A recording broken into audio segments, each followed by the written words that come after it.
Woodward Sports? Love wearing clothes? Then you should be wearing Woodward Sports clothes. Check out our full line of merch at woodwardsports.com. Just click on shop. We have all your favorite designs, like Dan Campbell kneecaps, Woodward Golf, and of course, our own logoed out merchandise. Men, women, infants, kids all love Woodward Sports. Impress your friends. Impress your boss. Impress your dog. Buy Woodward Sports merch today.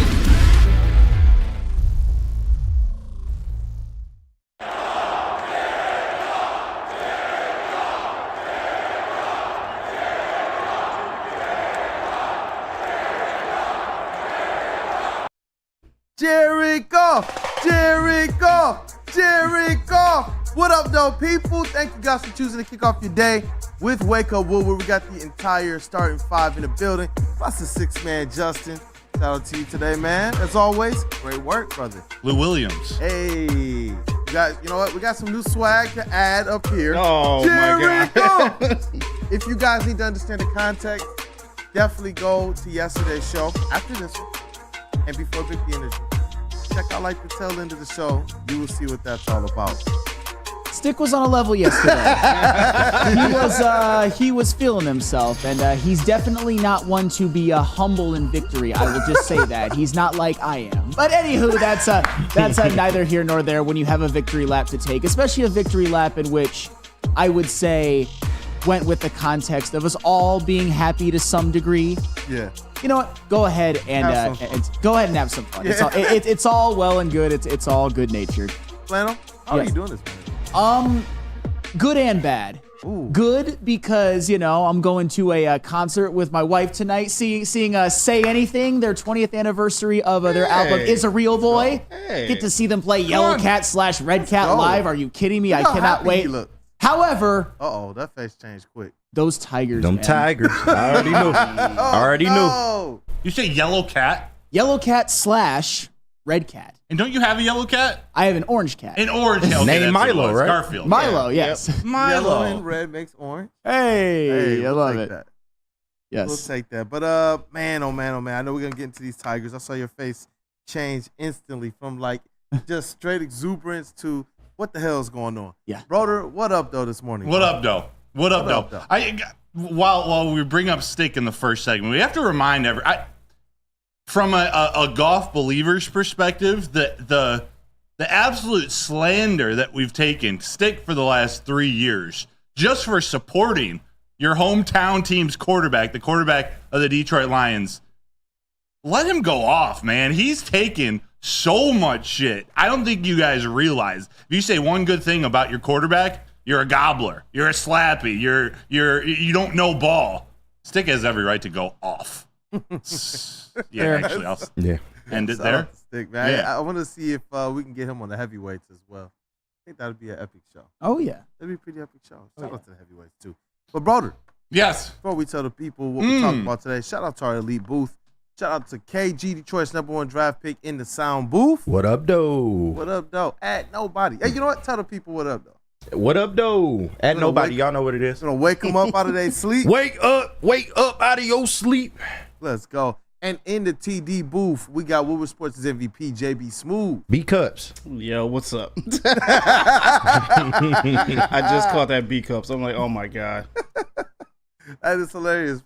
Broder, you want to tell the people we Sure. rapping about today? Sure, I will. Now, we're going to talk Tigers in the next segment here. We're going to talk about some of these schedule leaks, both at the beginning of the show here to end around the city and later on in the second hour. We're going to finish off this Jared Goff contract extension. There were a few questions we didn't get to yesterday, so that's going to lead us into our 30 minutes with Rod Beard. Second of which, we're talking Pistons. We're talking draft lottery. We're talking what the heck do they do in next month's NBA draft at pick number 5. Not pick number 1, pick number 5. Then in the second half show, we're opening up the lines. We're talking schedule. We're talking Lions. We're talking Tigers. It's Detroit sports, baby. What happened last night at Comerica? You know what? The hitless wonder Tigers, Justin Fan said. 1-0 loss to the woeful Marlins. Jekyll and Hyde, this team. The Marlins are the worst team in baseball, by the way. Preface it with that. Man, good preference. A 1-0 loss to the woeful worst in Major League Baseball Marlins last night. Your Detroit Tigers 1-0 in extra innings. We'll take it away because I don't even understand that type of a loss. If this is the Astros, I can understand it. If it's the Yankees, of course you understand it. The Marlins. You know what? I know we're going to talk about the Tigers a lot in the next segment, but I'm just going to get this out of the way. Just right away. Yep. Get some of the fire out of the way. Get your shit off. If I'm Reese Olson today, if I'm Reese Olson after last night's game, considering all that he's been through this year, if I'm Reese Olson, I'm going to every single member of my offense after the game. I'm going up. I'm saying, Javi Baez, fuck you. Jake Rogers, fuck you. Gio Urshela, fuck you. Spencer Torkelson, fuck you. Riley Green, fuck you. Andy Ibanez, fuck you. Colt Keith, fuck you. Call up Toledo. Parker Meadows, fuck you. Matt Vierling, fuck you. Mark Canha, fuck you. Wimseel Perez, fuck you. Carson Kelly, fuck you. And Zach McKinstry, fuck you. You got the fucks out? That was my planes, trains, and automobiles moment at the airport. We still have a whole Tiger segment today. Wow, this show's about to be crazy, man. I can't wait for it. KG, man, how you feeling about these Tigers? Listen, I ain't even see this game, but the 1-0 score just tells it all, man. I don't know what type of Tigers team we have. On one foot, they show a lot of promise, man, and that game over last weekend where they scored 8 runs, man, we seen this team at times look great, actually, but there's other times where they just look absolutely abysmal. And this offense, they have to get it together. I don't know what it is, but they have to get it together. And I'll tell you That's all I what, got. if you're the offense, and this is very Reese Olson specific, because I'm gonna get into just how bad the run support has been, like biblical planets colliding bad. If you're one of his teammates, if you're one of his offensive players, and for the record, some of the guys like Wimseel Perez had a good game. I think Mark Canha had a hit, Matt Vierling had a hit. That doesn't matter. My point was more the offense overall has not supported him at all this season. If you're one of those guys, you should be buying all of his dinners. You should be just giving him a stipend at this point, giving him half your salary. And hey, Reese Olson, I don't know your situation, but if he's feeling in the mood for a woman, all of his teammates should be his wingman. Every single one of them. Oh, I thought you was about to say something else. No, I'm not going to be too. I'm not going to go there, but they should all be his wingman. They should worry about Reese Olson's satisfaction before their own. That's how much they let this man down. Oh, man. He's not lying, though. He's not. He's not. The irony with Goff's balls on the table up there. No, it's true. It's been historically bad. And I'm so happy to be able to work on a show with Flannel so he's the one who can say that. You know, I got to keep it a little more professional. Yeah, got to keep it in the tuck. Got to keep it. That was like an intro to Limp Bizkit's Hot Dog. You remember? I think It's a fucked up world. What the fucked up this? What the fucked up that? Seriously. That's actually Limp Bizkit. And the hot dog flavored water. I love this. Yeah, no, but the offense was brutal. Reese Olson was so good last night. Both pitchers, to be honest. Ryan Weathers, the lefty for the Marlins. Again, we're going to talk about in more detail. It was actually a fun pitchers duel, but when you take a step back and just realize how awful this offense has been, and they just keep not showing up for Reese Olson specifically. Like, we're about to have to start to put Reese Olson in the Cy Young conversation behind Tarek Skubal, and he doesn't even have a win yet. Yeah, I was about to say, no wins? 0-4. Or is he 0-5 now? He's 0-4. Yeah, he's 0-4 with a 2.09 ERA. That is nuts. That's wild, man. Just look at his Juicing. line from last night, man. It's crazy. 8 innings pitched. You get 8 innings from your starter, man. His longest outing of his career. Yeah. Only 3 hits given up, 6 Ks, no walks, and 96 pitches, man. Whack. And he gets the 1-0 loss on his record. That's crazy. He actually didn't get the loss. Alex Lane got the loss, but he doesn't get the win. Right. Like, Right. It's you pitch like that, you deserve to have that one at the beginning of your record. No, you want a 1-3 or a 1-4. It's silly. Man. And I know we're going to get more into those Tigers in the next segment. But the NFL, it is scheduled release day. Does that put a little bit more of a smile on your face, Flannel? Well, yes, most certainly. It's a team that's good, a team that's exciting. But yeah, go ahead. And before we get into it, got to start off shouting out Dante151. Thanks for the $5 donation, my man. No international games this year for the brand new Lions. The Vikings, Packers, and Bears have to play overseas. You just hate to see it. Let's go. That's a big deal. It is. For that. Yeah, it's I'm a big definitely deal. for that. That is a huge deal. Hey, brother, what have been some of the games that have leaked already? I know the season opener, Ravens at Chiefs, Monday Night Football, Jets at 49ers. Has there been any others that have? There have been a couple more, and we'll talk week one just here to end the first segment, but we'll get back into it in the second hour of the show. But the season opener was announced. It's Thursday Night Football, Ravens at Chiefs. So Ravens are taking the place of the Lions from last year. Friday of week one in Sao Paulo, Brazil, the Packers are at the Eagles. So Packers are playing the Eagles. They're the away team in Brazil. On Sunday, there were four games announced. Steelers at Falcons, Broncos at Seahawks, Jaguars at Dolphins, and then the 4:25 game, Cowboys at Browns with Tom Brady on the mic for Fox, and then Monday Night Football, Jets at 49ers. So some good games week one. Leaves open some speculation. What are the Lions going to do week one? The Bears aren't on there. The Rams aren't on there. Texans, Colts, Bills. Are the Bills? Yeah, no Bills. So, Nope. Yeah. A, what do you think of any of those games? Or B, who are you thinking for the Lions? I wanted to ask KG, All right, because I know you were one that was like, you know what? 49ers right out the gate. Let's get even that score up right out the gate. Obviously, that's not going to happen now. Yeah. Is there a team that you want them to play at this point in time, or is it just, hey, just start the season? I mean, at this point, you might as well just start against whoever. I know a lot of people said the Bears. We haven't seen their name. So it is what it is at this point. We'll go out and play, but best believe the Lions are going to have plenty of primetime games for us to sit here and dissect. So it is what it is. I mean, if you got the Bears, you'd get Caleb Williams acquainted with Aiden Hutchinson. That would be kind of nice. It would. And then, of course, the Rams. That's certainly the. Of course, we all know the storyline and all of that, but we all know too that the major win was the Lions beating them in the playoffs. The Rams looking for a little bit of revenge, but you can never really get revenge for that in a regular season game, and that's sweet enough for me. Yeah, I kind of. Last year, I know that the Lions had the fireworks and what we thought was the unenviable task of going to Kansas City and playing the Chiefs in week one, and they beat them. It was a hampered Chiefs team, but they still beat them. This year, maybe they'll go into a game in week one where they're the favorites. Actually, they most likely will, especially considering the 49ers aren't an option. So it'll certainly be nice, but I'm not necessarily too hung up on week one specifically. Yeah. It's gonna be interesting to see what breaks down here. I was wondering, like, is Matthew Stafford one of those games that you want to see fresh out the gate, or is that one of those ones that you say, you know what, let's try and make it a Thanksgiving one? I see Diz 411 in the chat. He's saying Lions versus Bears Sunday night, Rams versus Lions for Thanksgiving. Give me Lions at Bears Sunday night. I want these Lions teams go open the season. Start talking about starting fresh off. What was that phrase you just said? First game of the season, Matthew Stafford. Caleb Williams, it'll be his first NFL game. Welcome to the NFL against the defending NFC North champions at night at Soldier Field. I want all of that. And for all you the GOFF haters, you get an away game outside, out of the way in September. Cool. Ding, ding, ding, ding, ding. And that is why my hand is raised. I was going to ask that question. Just from a strategic standpoint, how important is it for the Lions to get a game like that done while it's kind of still in Jared Goff weather?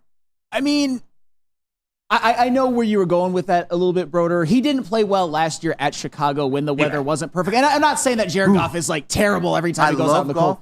That's even an understatement. Like, and here's the thing. We all know that this season, every game at Ford Field, obviously, and a couple of road games, you get most of your games indoors in climate-controlled environments. And obviously, we know how deadly Jared Goff has been, at least these last couple years, in those type of environments. If you go to Chicago in like early September, that's basically the same thing. It's going to be probably summer weather. So one of your toughest games, one of your two outdoor division games in cold weather environments will be played when it's not cold.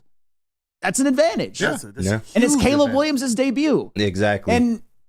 And Caleb Williams may very well be a damn good quarterback. That's a really tough thing to play in your NFL debut against the defending division champs, even if you are at home. Get the rookie quarterbacks out of the way earlier in the season. We saw how well Jordan Love played in the second half of last year. And I know he had a few games before last season, but I think of last year as his rookie season for the most part. He got better as the season went on. I'd rather take Caleb Williams if by chance he turns into, a star or a good QB in year one. I'd rather have him in week one. 2 sacks for Aiden starting the year. Yeah. Minimum. Sounds good. Yes. Yeah, sound good to me, man. Let's get to him early. Let's not have a repeat of that Sam Darnold situation. Oh yeah. I get nightmares against rookie that was Patricia. It was Patricia. I'm just saying it happened. Yes. It did. 9:15, we're going to finish up the schedule. They announced Christmas Day. There are a bunch of other things going on, but hey, it's going to be a fun football season. The NFL has this wrapped around their finger. We're talking about the schedule like it's freaking prime time, week 18. It's wild. So we got to get back into these Tigers here in the next segment. Do we? We do. KG's ready to put them in Pistons territory. Man, no, not yet. They ain't that bad. We At need to talk least about the Tigers Torque. try. We did talk about Torque in game 1 of the series. He didn't really do much yesterday, but You know what? We'll get into it, though. yeah. It's obviously Spencer Torkelson, one of the most important players for the Detroit Tigers to have a good season. If he's at his best, the Tigers are at their best. That's in my opinion. Hey. But I can tell you where you can get your pet the best, and that is Premier Pet Supply. It's hands down Michigan's best pet store. Same prices and all the conveniences of the online and big box retailers with one major difference. They've been family and locally owned for over 30-plus years.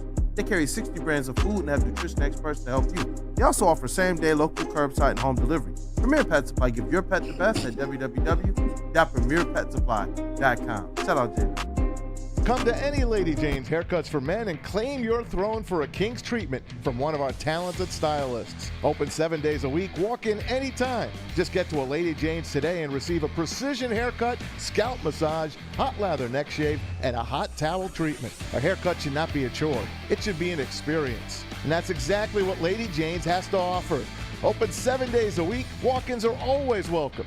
There's always a location near you. Lady Jane's Haircuts for Men. It's wicked awesome.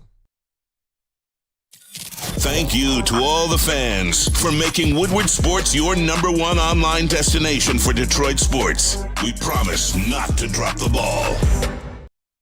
Where's the most convenient place to get that big fitness energy? It's Planet Fitness. Join today for just $1 down, $10 a month. With over 2,400 locations and equipment for every workout, you can get in, get energized, and get going. And with free fitness training and most clubs open 24 hours, everyone belongs in the judgment-free zone. So join today for $1 down, $10 a month, no commitment, cancel anytime.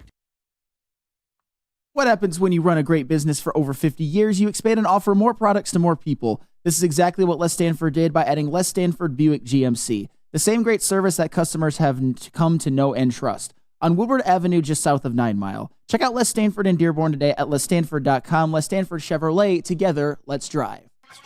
Let's drive. You guys already know where. Right down Woodward Avenue. What up, though, people? Thank you for choosing to kick off your day with Wake Up Woodward. We got the entire starting 5 in the building. We got a pretty packed show. We got Rod Beard, the Detroit News sports editor-in-chief, who will be joining us for a couple segments. The Detroit News on Detroit Sports, as well as Woodward Pistons segment. We got to talk about what's next after they fall into the 5th in the NBA draft lottery. But we got to talk about another team that is kind of going through the struggle bus right now. It is the Detroit Tigers. And I know yesterday we wanted to be able to talk about Spencer Torkelson, which would have probably been a much better conversation. But we still got to talk about them. We still got to talk about these Tigers. Games 1 and 2. I don't know how you dropped that game last night, especially with the pitching that you got from your starter. And this is now kind of becoming like a reoccurring theme for the Detroit Tigers. Mm-hmm. This is, in my opinion, worse than not having the bats there. You lost 1-0 with your starter going 8 innings. Yeah. First off, I'll get really brief into Spencer Torkelson. Spencer Torkelson did save game 1 of the series with a game-winning home run in the bottom of the 8th. And where his home run the game before couldn't have been any more meaningless, his home run in that game couldn't be any more meaningful. Hopefully they come in bunches. We could have used one last night, but he wasn't the only problem last night. However, all of that goodwill was washed away to me with what happened on the field last night. And it's not just about last night. It's the fact that the Tigers are in the midst of a 3-8 stretch, which is kind of torpedoing their season. They're on a homestand. They're on a stretch with 12 out of 18 at home, most of them against losing teams, all of them against losing teams except for Kansas City. And you've started out 2-3. You dropped the first series to Houston, which meant to me this Marlins series was must sweep. They won game 1. They had a golden opportunity to win game 2, and they just didn't do it. And if you want more context to all of my F-bombs that I hope that Reese Olson dropped to all of his offensive teammates last night, here is that context. I'll give you even more than what we did in segment 1. Reese Olson, we all know he's 0-4 with a 2.09 ERA. And when I read you these numbers, keep away from sharp objects. Trust me, it's bad. Not only is Reese Olson 0-4, the Detroit Tigers are 1-7 in games in which Reese Olson has started, even though he has allowed 1 earned run or fewer in 6 out of 8 of those starts. Jesus. Reese Olson is tied for 3rd in the American League in ERA, which means that he is a legitimate Cy Young candidate. The Tigers have 2 of them. Reese Olson is one of them. The combined record of the 2 guys ahead of him and the guy who are tied with him, it's a Seth Lugo, Tarek Skubal, and a Rano Blanco. And this is just their record, not their team. 15-1. Damn. Reese Olson, 0-4. Mm-hmm. You know what that leads me to as well? The fact that all of those guys are pitching as well, or maybe slightly better than Reese Olson, and they're 15-1. The fact that the Tigers are 1-7 in Reese Olson starts, I'd cut off a limb for 4-4. But in reality, they should at least be 6-2. When you're getting Cy Young level pitching, that's how much you should be winning. And Reese Olson, nobody's gotten more great starts this season wasted than Reese Olson. And here is the cherry on top of it all. In 14 out of the last 20 big league seasons, both the AL and NL Cy Young Award winner had a higher ERA on the season than Reese Olson does right now. I get it, small sample size, but if that doesn't make you fall out of your chair and pass out, I don't know what will. Reese Olson is pitching better than Cy Young winners, and he's 0-4. That's the main problem. I'll let you guys respond to that, and then I've got another thing that I wanted to pontificate about as well, but no, I'll leave it up for you. You're spot on, and I wish I had done this research before the game. Maybe. Hey, that's me. Bars. Oh, shit. With the block in the background. With the wristband, That's I got the diss track. We're coming back here shortly. Let's Stop go. it. MC Shortly. Broder in the Let's go. motherfucking There's a spot. story behind that if we want to talk about it later. We got to talk about it. Where was I going with that? Oh, chat. Let me know who the worst record a Cy Young Award winner has ever had. I want to know what that. I mean, Reese Olson, he should be in the conversation. Hypothetically, do you think he could go 0-12 with a 2.5 ERA and win the Cy Young? Who knows? But that's what it's looking like right now. Yeah. The crazy thing to me about this, sometimes, like, when I think of 1-0 games, if you're telling me to predict what type of pitcher is going to be pitching in a 1-0 game like last night, it's a power pitcher who's striking out a lot of batters. The offense really can't get going because they're just standing around in the field all game because that pitcher's throwing, he struck out 14, 15 guys. Reese Olson, he was so efficient last night, getting ground balls, getting pop-ups, just having really quick innings. The defense, the players in the field were always on their toes. They were always in the game. Usually that leads to a little more energy in the batter's box. Usually that leads to more runs, but it was the opposite last night. Like, there were a couple decent at-bats, but again, they couldn't put anything together. They couldn't drive in the runners when they're on base. Even Spencer Torkelson's last at-bat of that game, it was, I forget the exact situation. It was a 2-0 count, and we've seen Spencer Torkelson just kind of watch fastballs go by until it gets to 2-2. We watch balls go right down the middle. He just either misses them, he takes them, he just lets them go. But he put a really good swing on a 2-0 pitch. I think it was a cutter or a slider, but he was all over it and pulled it foul. I thought it was a really good bat until the final pitch where he put a crappy swing on and popped it up to the catcher. It's things like that I don't understand why they keep happening. There's no consistency. Like, hey, these games are going to happen, but when we see what the Tigers have done over the last few weeks, the lack of offense, this is a different story with this team. It's a 1-0 loss because of the offense, not just because Ryan Weathers threw a gem, which he did. And where it really gets concerning for me is we expected the bats to kind of get started slow, but we also expected that if the Detroit Tigers were in one-run games, that they were a team equipped to be able to kind of do the money ball, the small ball of it all, especially with the players that Harris and Greenberg have, put on this team, who they thought they didn't need to bring in, at least for this season. And you got manager A.J. Hinch, who's supposed to be somebody good at making these types of adjustments. We've seen the Tigers. I see you smiling. I'm so already, glad you mentioned that. Go ahead. But I got because that's the thing that's really starting to concern me. Last night, to me, was supposed to be the prototypical game that you see AJ Hinch manage to a win. It's against the Marlins. It's against a team that you are, just in my opinion, far superior than. This shouldn't be as close as they made that. The hitting has been so abysmal, though. Does it just take away your ability to play any type of small ball? How much is this affecting AJ Hinch's ability to manage the ways that we thought he would be able to overcome the slow hitting to start the season? I am so glad that you mentioned AJ Hinch, because I'm not going to pick on him too much, but I put a lot of the blame mostly for this 3-8 stretch, because before that they were fine. I'm going to look at this 3-8 stretch in particular because we may look back at it if they don't turn it around as the stretch that kind of killed the season. Mm-hmm. It's fair. It's fair for me to at least mention that that's possible. I look at this last stretch, and here's who I blame.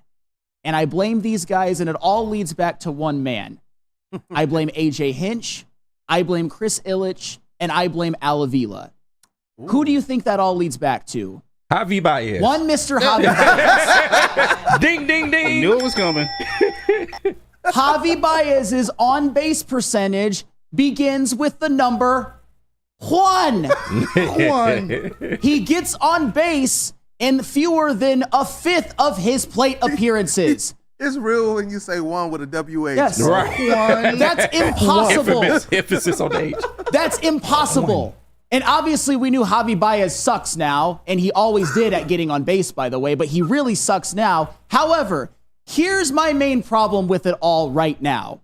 The Tigers are not serious about wanting to win a division if they keep playing him every single day. If you're Chris Ilitch and you don't pay the money to DFA him, you're not serious about winning the division. Yeah. If you're AJ Hinch and you continue to play him every single day, you're not serious about winning the division. Where's that new sheriff in town? He's not going to let Javi Baez put up with that. He sat him down when he made a base running error. Ooh, big tough guy. But you know what I've seen? In 8 of these losses, 8 of them, Javi Baez has started and finished 7 of them. And not only that, because this is something that a lot of people might disagree with me about, but the reason I didn't mention Scott Harris is I truly believe, and I still do, that they have, particularly with like a guy like Winfield Perez stepping up, they have hitters, they have a lineup that I believe is capable of being good enough. I really do. Winfield Perez, Kerry Carpenter, and Riley Green all have OPSs above 800. Mark Hanna is at 795. Andy Ibanez is at 793. Matt Vierling is at 691. And Gio Urshela coming back has a batting average of 279. And Spencer Torkelson, we expect him to heat up a little bit. He's got his first couple of home runs. Yeah. What you need to do is play those 8 guys that I mentioned every single day, plus a catcher. You have no choice. Right, even Jake though Rogers. Carson Kelly and Jake Rogers suck at hitting, you can't just play anybody at catcher. And then if guys need days off, Zach McKinstry can spell some guys, and you need to call up Buddy Kennedy or somebody like that, or maybe Justin Henry Malloy. And this all goes. And the reason why I'm so pissed about Javi Baez and his usage is that let's just start with this homestand. That 1-0 loss, Javi Baez started and finished that game. Nobody really, don't get me wrong, that was kind of a total team offensive meltdown. But do you know who didn't play last night? Kerry Carpenter. Was Kerry Carpenter more capable of making a difference and maybe getting that big hit than Javi Baez? Absolutely. Yes, because he has an over 800 OPS this year, and he did last year as well. In the 9-3 loss, and I get it, that's the one where you probably weren't going to win anyway. Javi Baez started and finished the whole game. Winfield Perez did not play. He leads the team in OPS. In the 5-2 loss, the first loss of this homestand, which was very, very winnable, Kerry Carpenter also did not play. Javi Baez started and finished that game. And if you want to go back to the road trip, I'll be as brief as I possibly can. The 5-2 loss to the Yankees, Javi Baez played. Winfield Perez and Kerry Carpenter did not. Carp pinch hit, but still, I want to see those guys on the field, not Javi Baez. And the 5-2 loss, Javi Baez played. Perez and Carpenter did not either. And the 2-1 loss to Cleveland, Javi Baez played. Perez and Ibanez did not start. They both pinch hit. In the 5-4 loss to Cleveland, Javi Baez played, Matt Vierling and Mark Canha did not. If you continue to play this man every single day with his 198 on base percentage, you're not serious about winning this division. You're just not. Yeah. And if you want to tell me, oh my God, who can play shortstop? Figure it out. Zach McKinstry can play shortstop. Right. Ryan Kreitzer, Andy I don't Ibanez care. and Matt Vierling have played all over the infield. Tell them to learn. Be like Scott Hatteberg with the Oakland A's. And I know it's in the middle of the season, but you're going to have to teach one of them. Because I don't care if they're playing, if defensively at shortstop, somebody would be somewhat of a liability. It can't get any worse than your starting shortstop playing every single fucking day and having an on-base percentage of 198. 7 out of their 8 losses, Javi Baez has been right there in the lineup. What happened to the new sheriff in town, AJ Hinch? Billy Badass. He's not going to stand for any of this. Sit that man down. Billy Badass. No, I got a question I want to pose to the room, based off what you said. And this is pure speculation. But seeing that you can't send Baez down, do you think that this is a situation where maybe AJ Hinch does want to sit him down, or maybe DFA him, best case, and Chris Ilitch is telling him no, that you have to play this man? Because I don't see why they continue, like you said, to keep playing this man, and he's bringing down the lineup and it's starting to show. Like, I don't understand. Do you think this is a situation where maybe Chris Ilitch is maybe halting AJ Hinch from doing something about Javi? Let's get into it in the next segment. Yeah. Let's definitely, because that's something I wanted to talk about. Because he's making so much money. Chris Ilitch is like, you got to play him. But it's to the point where it should be ABB. Right. Anyone but Baez. Yeah. That's where we're at right now. I got 2 questions for you guys to add on to the AJ Hinch related, manager decisions related, when we come back from this break, for sure. Woo, man, it's high emotions when talking about our Detroit sports teams. Definitely high emotions. Well, Yes. Maybe I should need some Dispo. Visit Dispo Dispensary today for deals too good to miss. Meet a team that curates an unbelievable atmosphere and shopping experience. Try the freshest inventory for Michigan's largest variety of products. Come through our stores or order on Dispo Dash today. Dispo Dispensary, DispoShops.com, your local cannabis plug.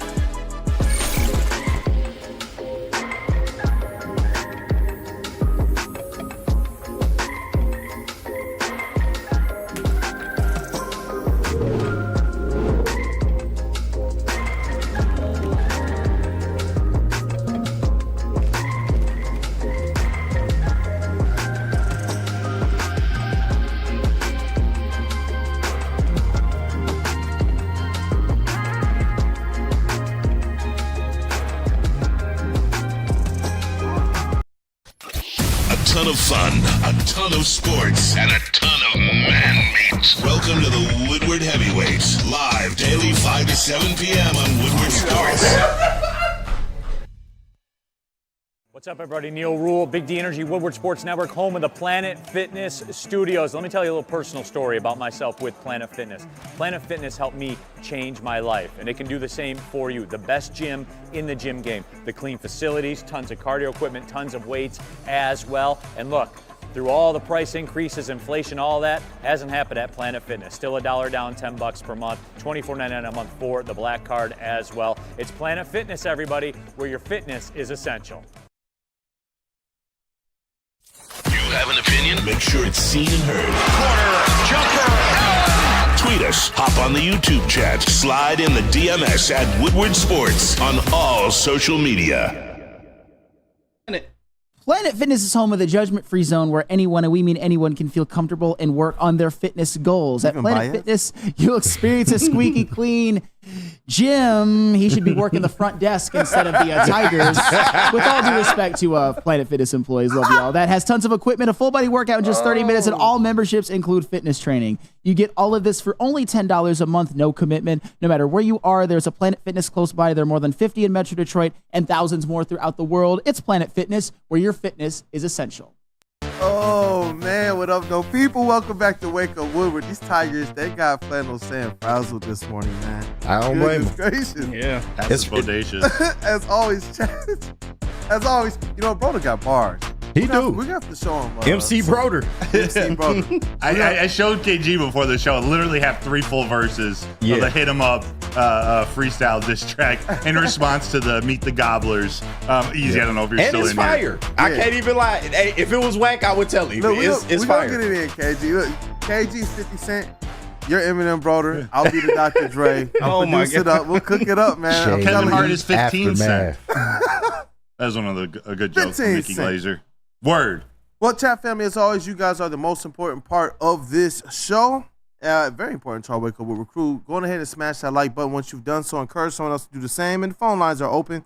313-552-6322. You can call in and talk about anything. Right now, we're still talking about the Detroit Tigers and KG. You teed up a question before we went to break. Did you want to run that back? Yeah, and once again, this is pure speculation, but Sam, don't go off on me. But since you brought up Javi being benched last year, that leads me to believe that AJ Hinch is not ignorant to what's going on. So I feel like maybe he does want to do something about Javi Baez, but maybe he's handcuffed because Javi makes $98 million. Chris Ilitch is probably telling him, look, you have to play this guy regardless. Like, I don't understand why you would keep him in the lineup, like you said, to this point, and he's batting 198. He's not really contributing. It's on to base this percentage team. is 198. That's even worse. Oh, Jesus Christ. Yeah, and it's horrible, man. But it's clear that he's bringing the team down. You need somebody to bring some kind of life from that shortstop position, and I just feel like maybe he's being handcuffed. But I want to present this to the room. What do y'all feel?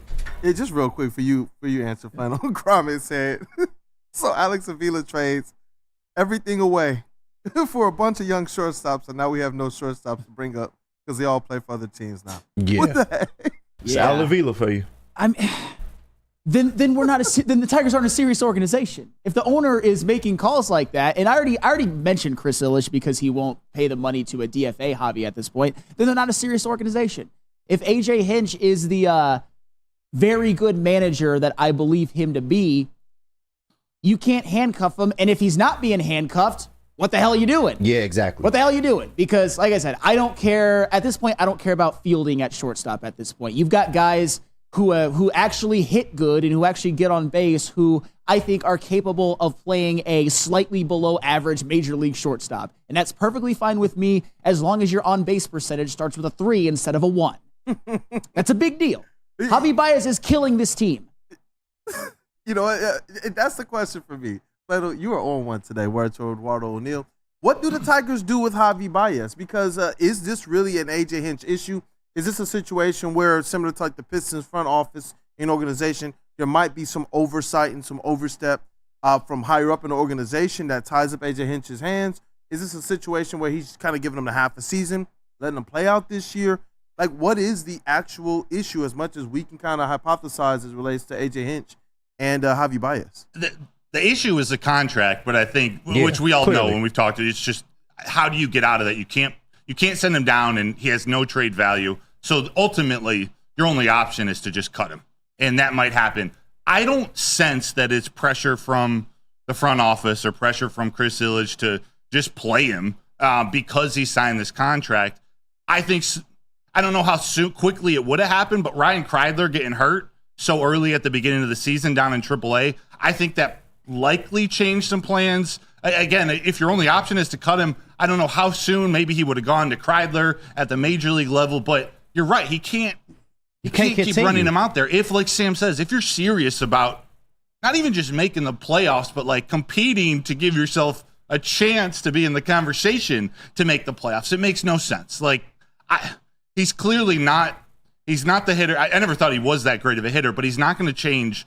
He's not going to change this late in his career.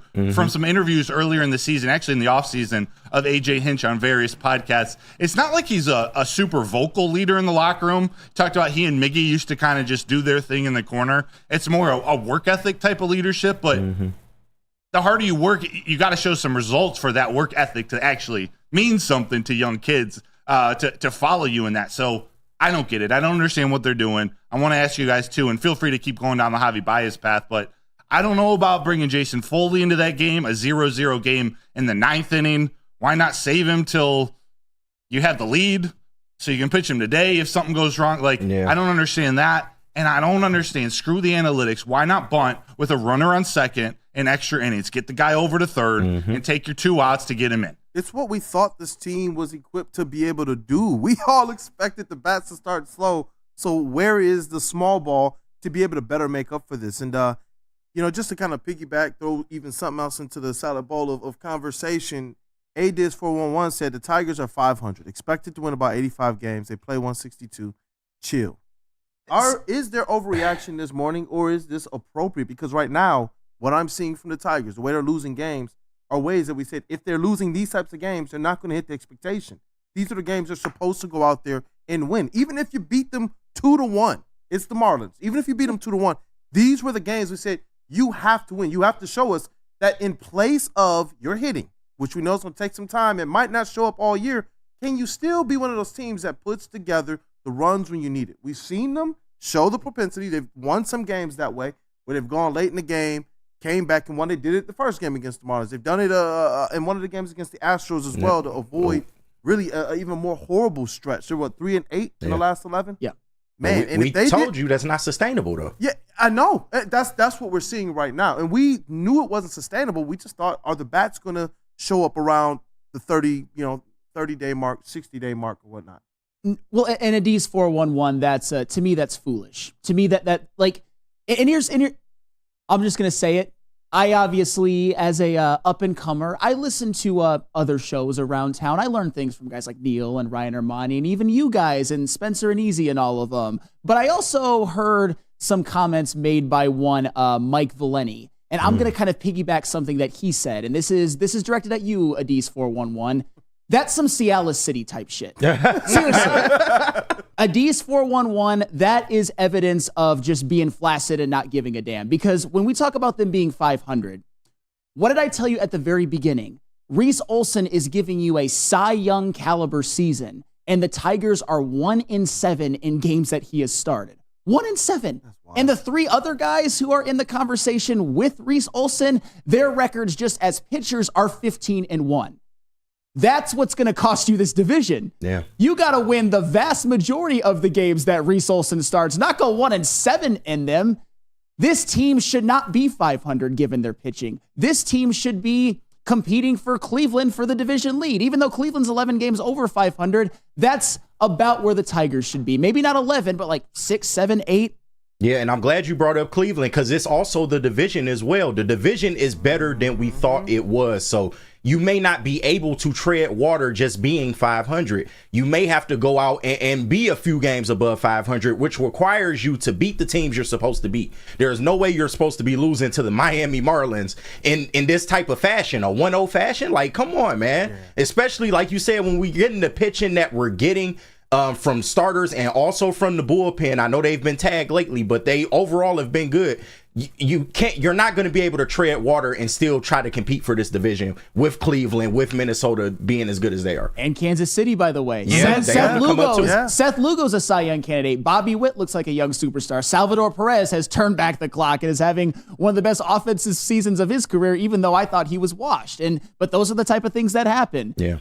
And if you want another stat that is a kick in the nuts, the Tigers lost a game to the now 12-32 Marlins while giving up 0 runs through 9 innings. Crazy. Basically 0 regulation runs, and you lose that game to the, at the time, 11-32, now 12-32, bitch-ass, terrible Marlins.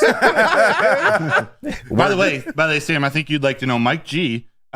He used to sell Cialis to urologists in the Metro Detroit area. Word. He said fun times. Gromit 0237. Maybe the Tigers have a Babe Ruth curse, but it's the Verlander curse.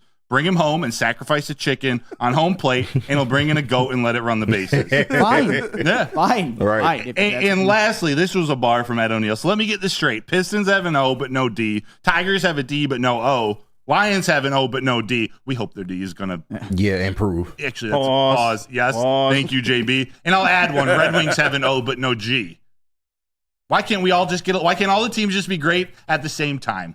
Well, I don't like including the Lions in that conversation because they're but of course their defense is weaker, but they were in the NFC Championship game. Yeah. I know in professional sports it's kind of hard for for teams to be both great offensively and defensively. It's really, when I've seen what Reese Olson has done this year, and for the record, I'm not predicting this, you may never get this great of Reese Olson ever again.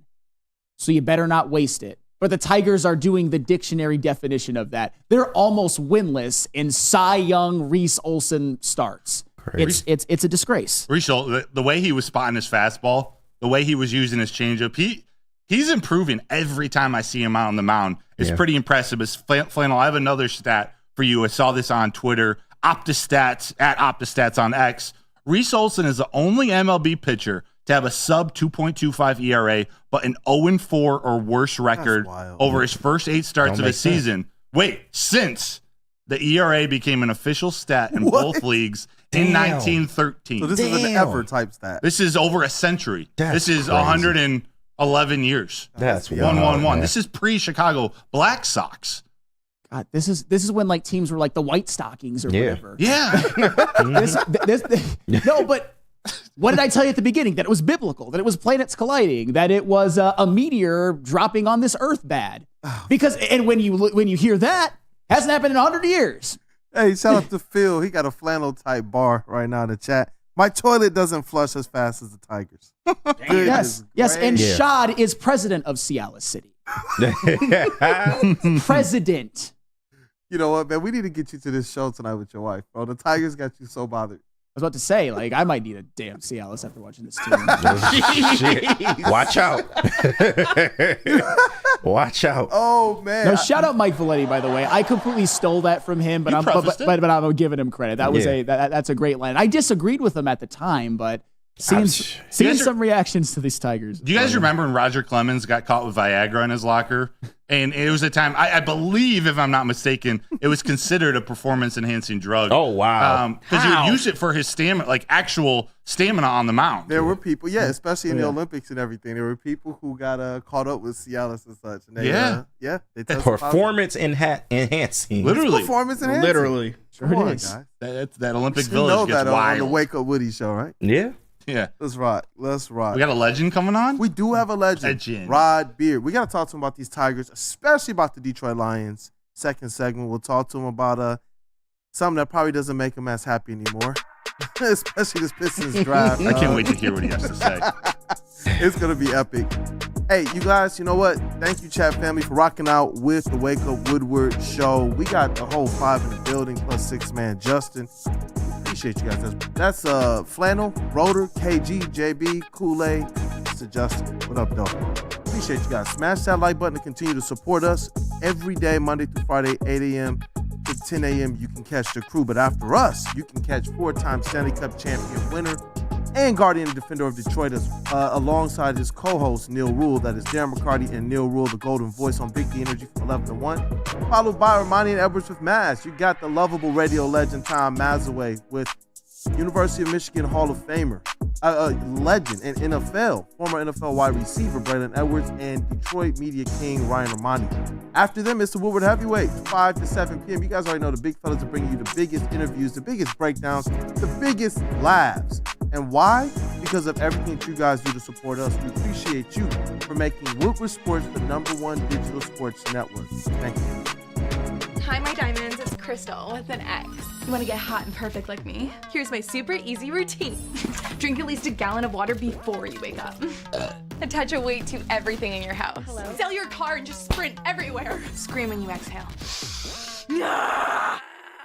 Don't follow Crystal with an X. Do your own thing at Planet Fitness with tons of equipment and free fitness training in our clean and spacious clubs. Join now for just $10 a month and cancel anytime. The most talked about Detroit media by other Detroit media, and we love it. It's the Woodward Sports Network. Come to any Lady Jane's Haircuts for Men and claim your throne for a king's treatment from one of our talented stylists. Open 7 days a week. Walk in anytime. Just get to a Lady Jane's today and receive a precision haircut, scalp massage, hot lather neck shave, and a hot towel treatment. A haircut should not be a chore. It should be an experience. And that's exactly what Lady Jane's has to offer. Open 7 days a week. Walk-ins are always welcome. There's always a location near you. Lady Jane's Haircuts for Men. It's wicked awesome. Glorious Cannabis. The new Glorious Ice Water Bubble Hash pre-roll now has diamonds in it, everybody. How my Look, diamonds? they are constantly pushing to create the best cannabis experience just for you. The perfect boost comes from the added touch of pure THC diamond dust, allowing flowers with only the highest terps, making the best even better. Glorious Cannabis. Check them out at your local retailer, or as always, check them out online at gloriouscanna.com. Yeah, what up, though, people? Welcome back to Wake Up Woodward. We appreciate you guys for kicking off the day with the crew. We got Detroit News as sports editor-in-chief Rob Beard on the way. But first, shout out to Greg Elspa with the $10 super chat. Shout out. Wanted to say thank you. That's what I'm talking about, man. Thank you guys for the support. It goes very far. Mike G, happening in this chat? easy. I could have gotten you 20 milligrams of Cialis back in the day. What is going on in this What chat? is happening in this chat? You know what? crazy. Let's get the legend Rob Beard on here, man. We got to hear from the Detroit News perspective on Detroit sports, and who better than the sports editor-in-chief at the Detroit News, Rob Beard. What up, though, brother? How you doing this morning? Gentlemen, happy Wednesday to you. Hey, KG, you noticed the shirt? Nah, what he got? What you got on? Tribe today? Called Quest. Oh, What you got on? nice. What you got on? Yeah. Nice. Let's talk about it. Can I kick Marauders. it? Midnight Yes, you can. Marauders. Let's rock.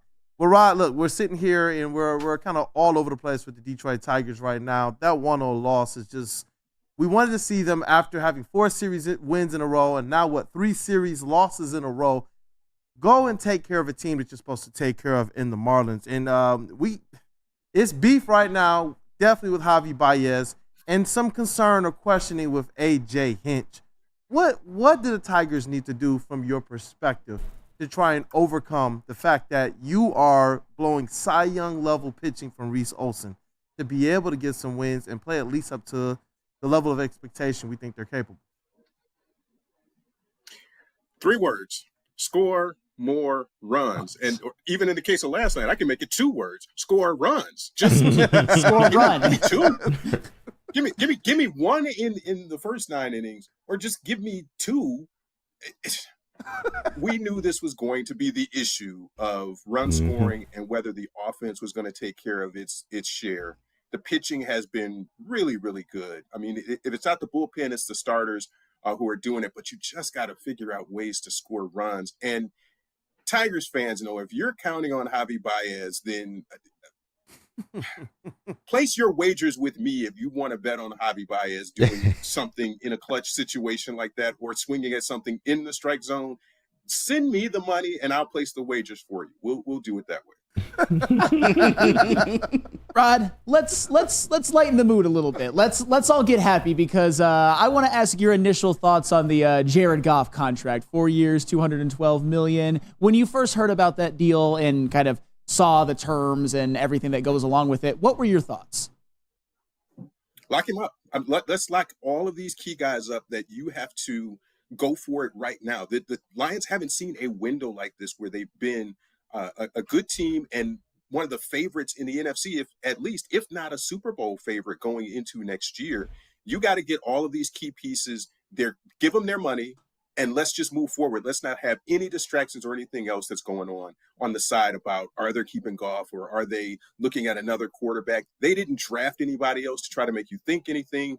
These are the guys that Brad Holmes is rolling with. I'm happy to see it, that they're really not hesitating about money.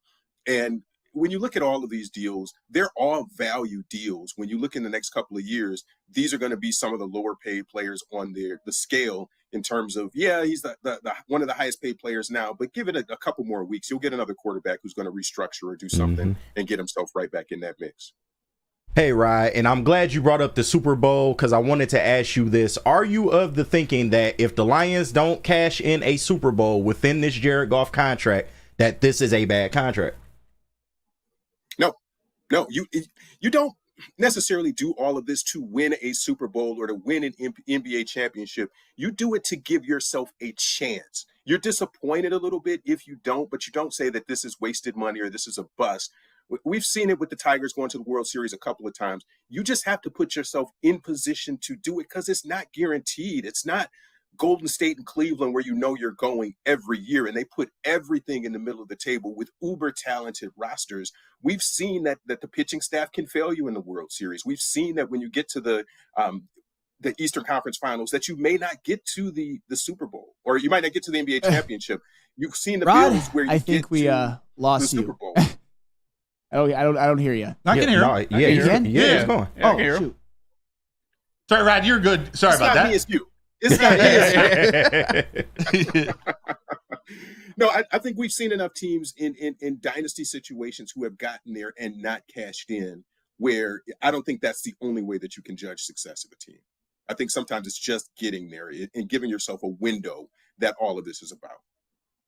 Hey, Rod, so going back to the Jared Goff contract real quick, here's the scenario. After the Lions finished up the award tour, and remember, I left my wallet in El Segundo, so I don't have the money to pay He was Jared waiting on Goff. that one. But Yeah. a lot of people are bugging out that the money they gave to Jared Goff and Penei Sewell and Amon-Ra St. Brown, they can't pay Aiden Hutchinson, Lee McNeil, some of the younger guys coming up. As you've seen various teams in Detroit and their roster construction, their GMs do things to reconstruct these teams. Are you worried at all about the strategy or the ability to pay some of the guys moving forward on this Lions team?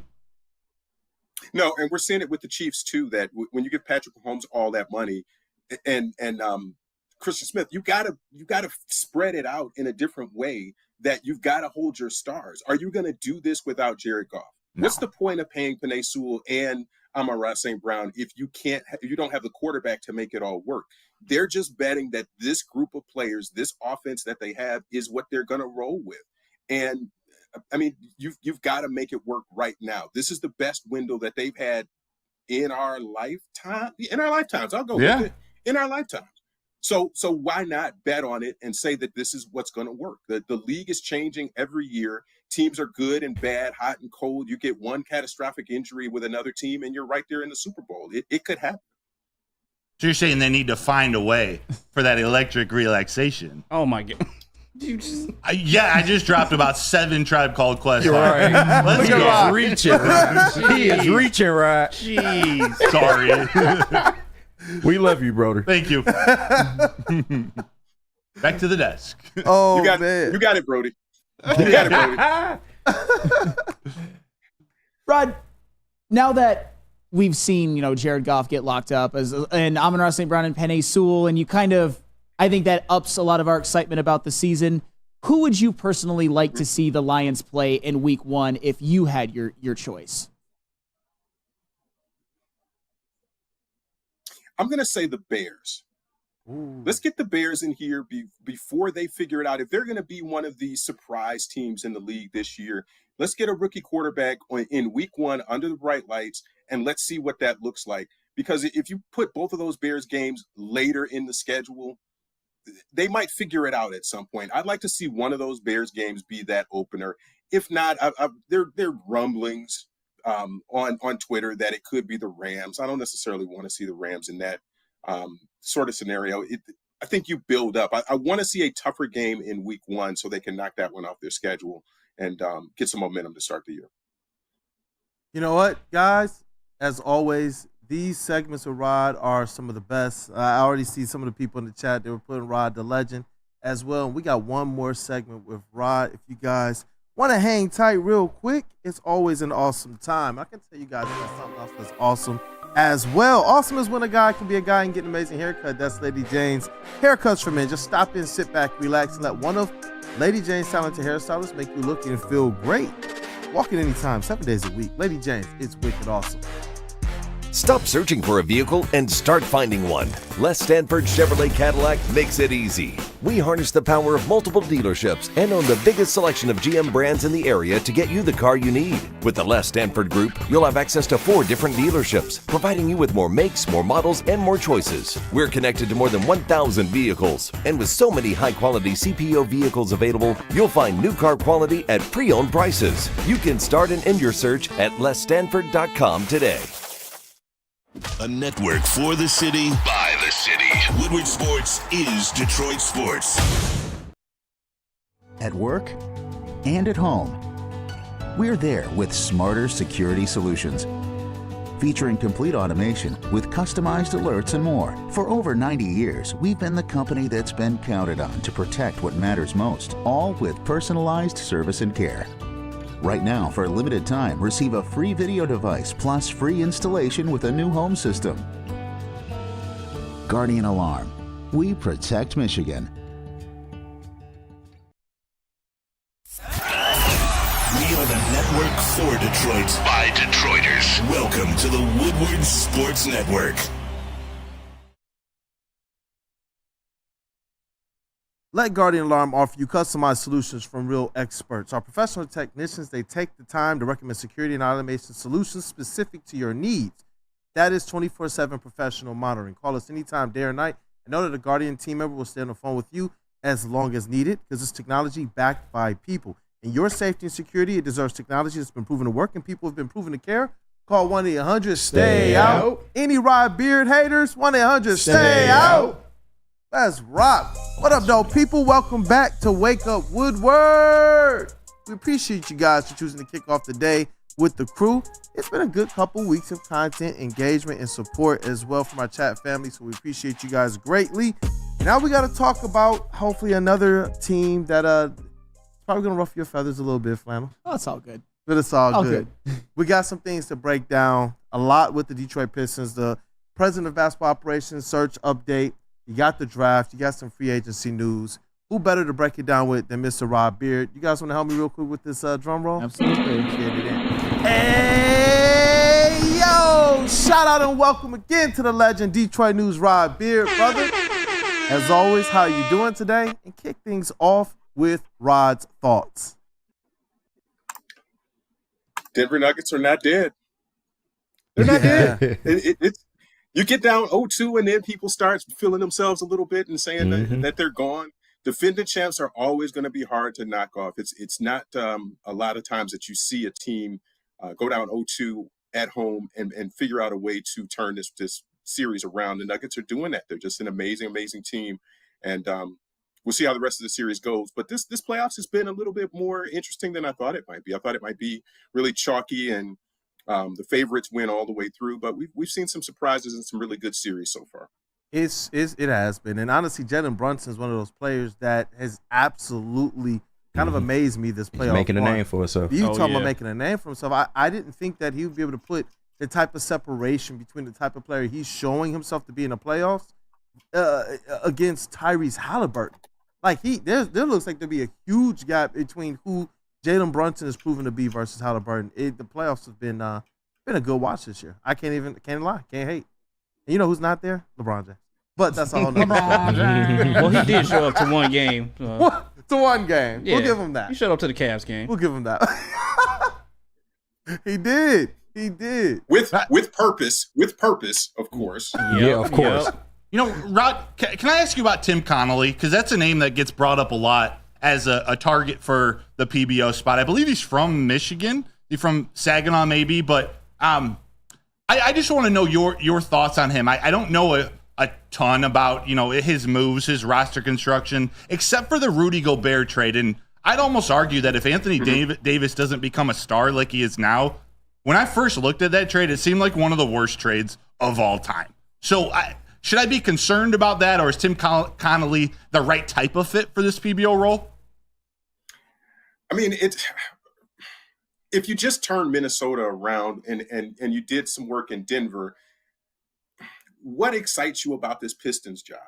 That once you get to that point, it's like Pat Riley. Once he got the Heat turned around, he wasn't going anywhere else. And I can't see Tim Connolly saying, hey, let me start over.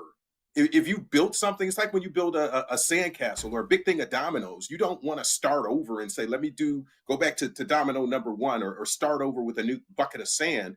You want to continue to build the empire that some of the greats have built with their franchises. I think that's when you look at some of these candidates and the names that are tossed out, I think that's what you've got to look at too is also, do you feel like you're going to come to Detroit and have the full control that a president of basketball operations and other franchises will have? That's the big question here. And for Troy Weaver, that's been some of the same questions. Did he have full autonomy to do everything that he wanted to do? We've heard kind of varying versions of that maybe he did in some cases and maybe he didn't in others. Yeah, and you know what? To talk a little bit more about Tim Connolly and to kind of piggyback on the point that Rod Beard is making, when he did leave Denver for Minnesota, he didn't leave Denver for a team that had to be turned around. It was a squad that was looking to go from good to the next level. And all he had to do when he got to Minnesota was really augment. He just signed the other players that were already there, like Ant Edwards, Karl Anthony Towns, to longer-term deals, made some pretty shrewd trades as it related to bringing in Conley Jr., and bringing in Rudy Gobert, which helped to transform the defensive mindset of the Minnesota Timberwolves and took them to a completely different level than they had been prior. Prior, I was like, you know what, this team is just underwhelming, but since they've gotten Connolly, made these changes, and kind of had this mindset take over the organization, it's been better. It'd be the perfect hire for the Pistons, but like you said, Rod, I don't know why he would choose to come here with so much that's still kind of up in the air as it relates to the Pistons front office and their organization, like their direction ahead. And just a few more notes here about the Pistons president of basketball operations job. John Horst, he officially declined the job, and there was a couple others as well that declined it, but the Bucks blocked the Pistons. Actually, he didn't decline it. The Bucks blocked the Pistons from interviewing for the general manager position for the president of basketball operations, and that's via Jake L. Fisher of Yahoo Sports. Also, former Trailblazers executive Neil Olshey also declined an interview request from the Pistons. And obviously, we all know that the future of Troy Weaver is going to be left up to this president of basketball operations. Now, we keep seeing candidates fall off by the wayside. And since our last pod, I got some insight that Dwayne Casey is actually really, really vying to try and get this job. Is there a scenario that you see that could take place where Dwayne Casey actually winds up in the president of basketball operations role? And what would your thoughts be on that? I mean, I think it makes sense if that's the direction that that you want to go. Is if you're looking at Oshie's and you're looking at all of these other kind of big time names, and nobody wants to come here, you're getting blocked from getting the names that you want to try to come in. Dwayne Casey makes sense. He knows the city, he knows the franchise, he knows the will to win, and he has the energy to want to do it. And I think he would be a good guy, that he understands where you are. He understands his players, this group of players, because he's coached them. And again, I think it's just going to be, do you give him the ability to do the things that he wants to do? He's been around in the league for a really long time. He's got the connections, and he understands kind of the inner workings of how all this works. So yeah, absolutely. I say if that's an option, that you certainly look at it and put that name in the hat and give him a fair chance to do it. Yeah, definitely. I want to talk a little bit about the draft as well, but I know, KG, you got a question too? Yeah, Ryan, and I know you're an honest man, but I need an honest answer, man. Set it up like that. Listen, Yeah, you just set it up. And listen, and I know you're going to get more in depth on the draft and everything, but I just need answers, man. I've been on the negative bandwagon pretty much since the offseason started, and they announced that they're going to open this PBO roll-up. And I kind of doubled down on that with the news of the 5th pick in the draft, because that severely hurts our trade value going forward in the offseason. Is there light at the end of the tunnel for whoever takes this job? Do you see light at the end of the tunnel, or a way that they can actually make it out of this? Because I don't at this point. There's always a light at the end. I'm just optimistic that way, that there's always a light. It just may not be very simple to try to get there. And it's going to take a lot of work. I mean, even when Troy Weaver came in, it was the same sort of situation. Is there a way out of this thing? Yeah, you got to turn your roster over, and you need some breaks to go your way, and you have to draft well. And I think those same things are in play right now. You've got to do those things. You can't miss in the draft. You can't miss in free agency. And you've got to make some very smart, calculated risks and have those work out for you. And we've just seen a lot of those have not. That's just the luck of the draw in some of this thing. And again, it's not always linear. You're not always going to get it immediately. Sometimes you got to be in the mud for a little bit before you end up pulling your way out. Rod, speaking of that number 5 overall pick, what was your initial reaction when you saw with the Can we not? Yeah. pick of the draft? I already know what his reaction was. On the number 5 overall pick. Yeah. So, like, were you devastated, upset, or kind of just like whatever? Because I know, like, It's yeah. Go ahead. It's very whatever. It's most Pistons fans were just like, whatever, man. What is this? We've seen this before. So here's where I land on this. If you think the lottery is rigged or you don't like the system or whatever, get out of the lottery. You know who's not worried about where the ping pong balls fall? The Nuggets, the Timberwolves, the Celtics. The teams who are good, who don't have to depend on the lottery, are the ones who don't care about it. Don't care about the lottery. It's not going to be fair. The math says if you have a 14% chance of getting the number one pick, you got an 86% chance of not getting it. So don't be mad when it doesn't happen. We haven't seen a lot of just the worst teams going out and getting that number one pick. We know it well enough now what the percentages are.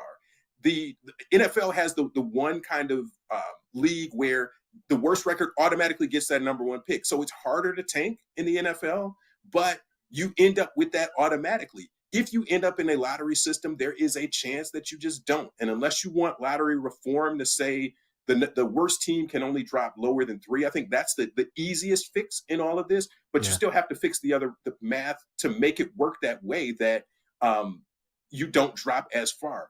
But this system is crazy. We've seen some crazy things happen in the past couple of years. If you don't want to end up in it, win some games, get out of the lottery, get in the playoffs, and have some excitement for your fans. You know what? I'm so glad you said that. When we first gave our reactions on the Detroit Pistons dropping to 5, that was a lot of my sentiment as well. You know what? I can't feel bad for the Pistons organization because they knew what the odds were.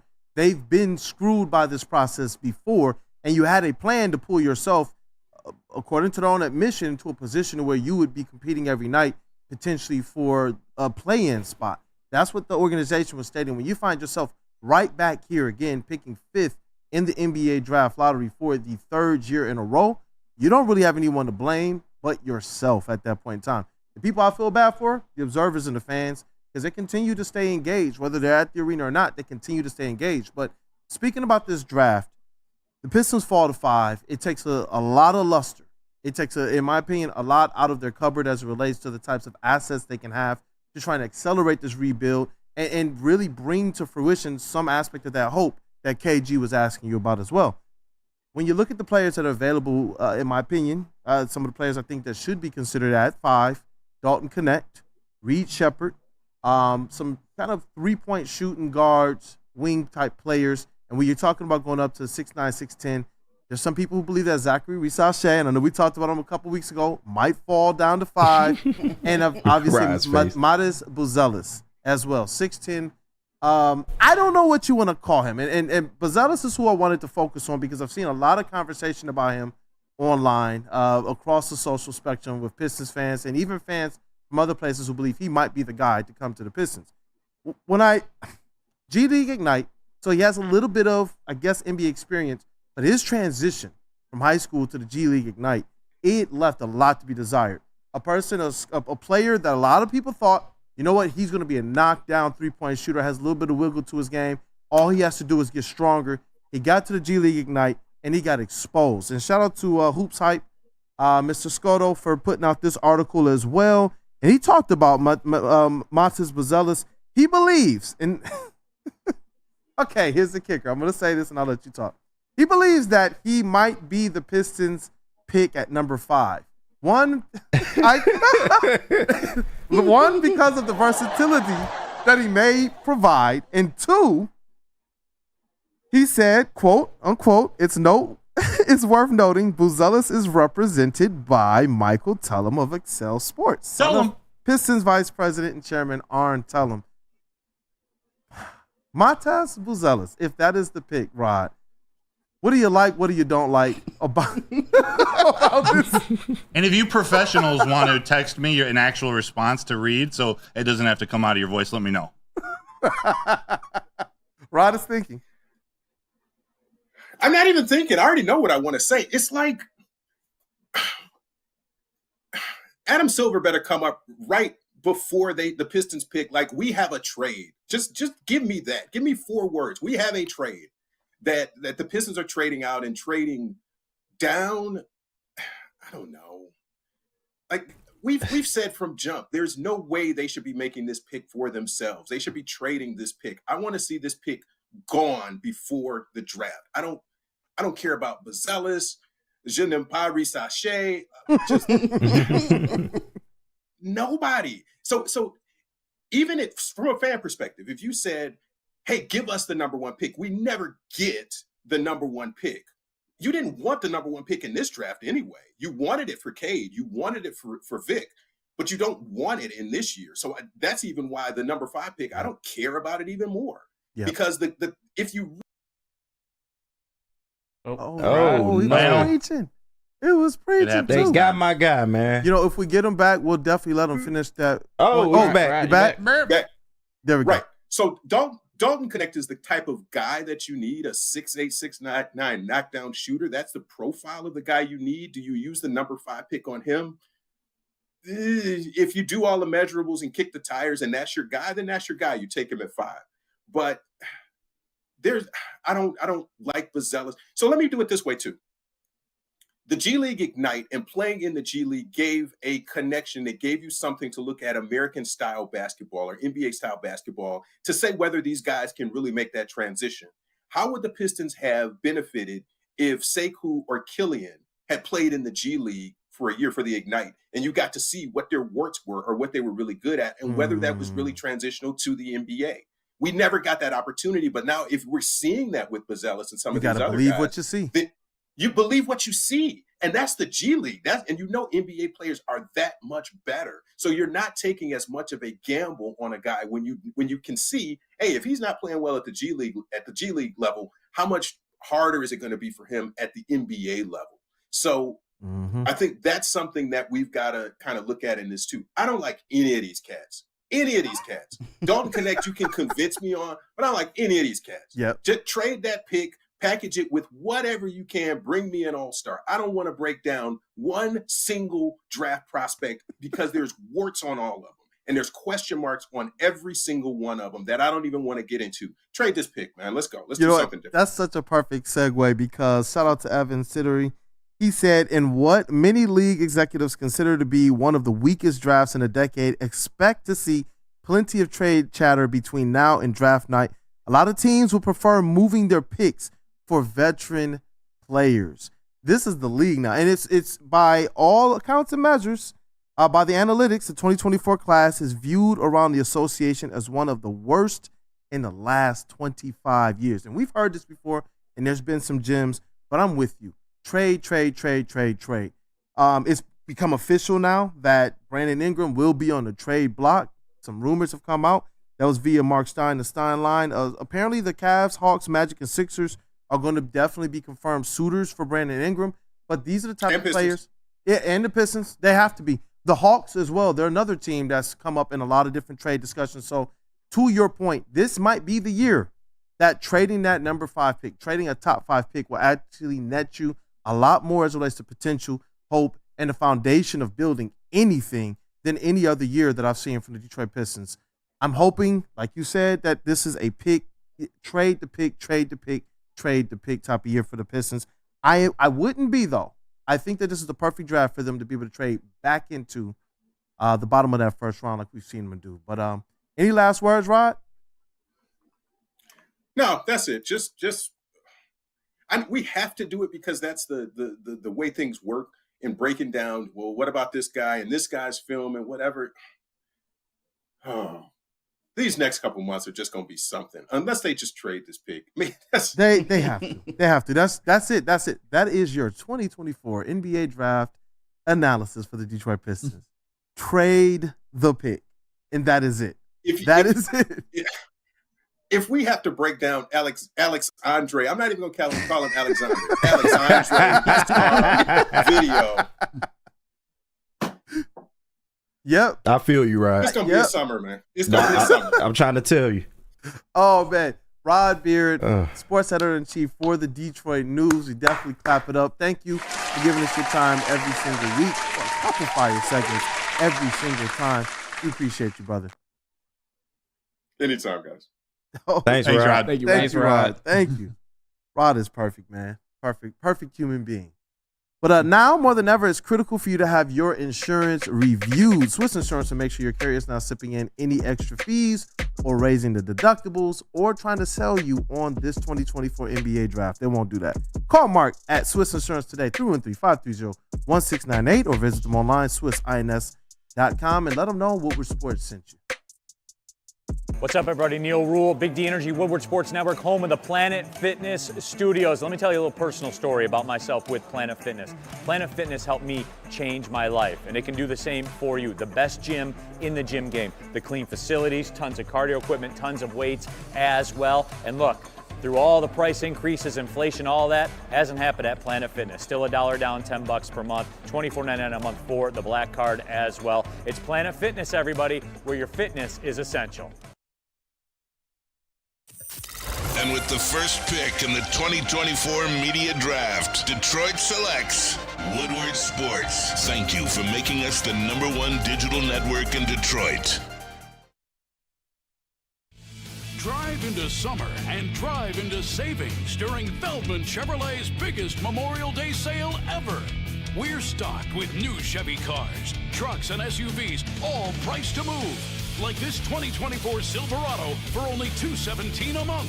Or this 2024 Equinox for as low as $199 a month. Find your freedom in a Feldman at the Memorial Day sale going on now at Feldman Chevrolet, Michigan's #1 Chevy dealer.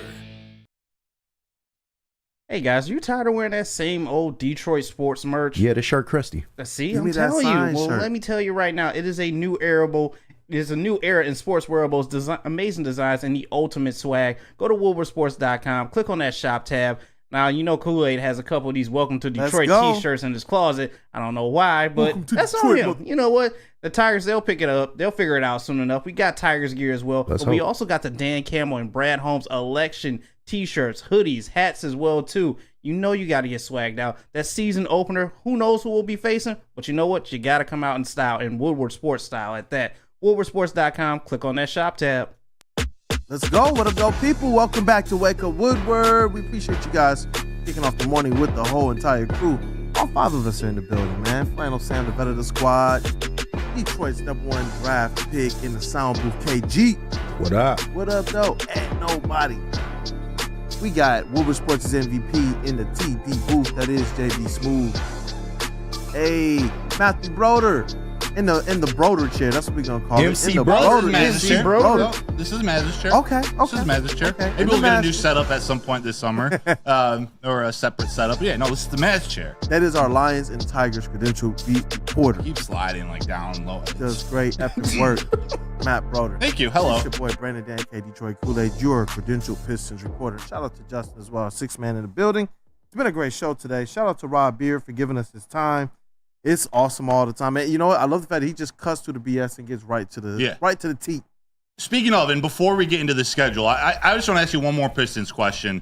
And Super Juggernaut in the chat kind of led me to this, or was thinking the same thing. But what are we more worried about? Like the ability to draft the right player, or the ability to draft and develop any player? Like you didn't need the #1 pick to draft Halliburton and Booker and Tyrese Maxey and Giannis and all these guys we passed up on. It doesn't seem like I don't know which to be more worried about. Draft the right player or just be able to develop any player you draft. It's a mix of both, and where it happens to be an issue for the Pistons is at this juncture, they can't afford to develop players any longer because fans are like, listen, we're out on this. We need to see some semblance of something positive that we can believe in for us to say, you know what, we want to be able to go out there and renew our season tickets. I talked to a lot of season ticket holders last year. They're like, we like the young players. We do not need to get any more young. So in a year like this, where you needed at least that #1 pick because it's a crappy draft by all accounts, now all of a sudden you've hurt the trade value of that draft pick tremendously. There's a huge gap between #1 and #2 versus 5 in this year's draft. Yeah, I was going to say, I'm going to go right player, and this is why. Because I kind of did this discovery in real time on BDE, and I always knew it, but when it was laid out in front of me, I was like, man, we all remember at the beginning of the year the Pistons had that very, very long losing streak. Yeah. And then when you really look at how that team was constructed at the time, even with the guys that have been drafted in recent drafts that some of them, a lot of us still like. Guys like Jaden Ivey, Asar Thompson, Killian Hayes at the time, Jalen Duren, and to kind of parlay that with the fact that Bojan Bogdanovic was out. What does that all lead to? A team that can't shoot worth a damn. And that, like when you really lay it out, Asar Thompson, we love him. You got to get that 3-point percentage above 20%. Jaden Ivey, he really couldn't shoot that great in college, and what has he done in the NBA? Kind of the same. Jalen Duren, that's not part of his game, and Killian Hayes might be the worst 3-point shooter I've ever seen. He's obviously off the team now.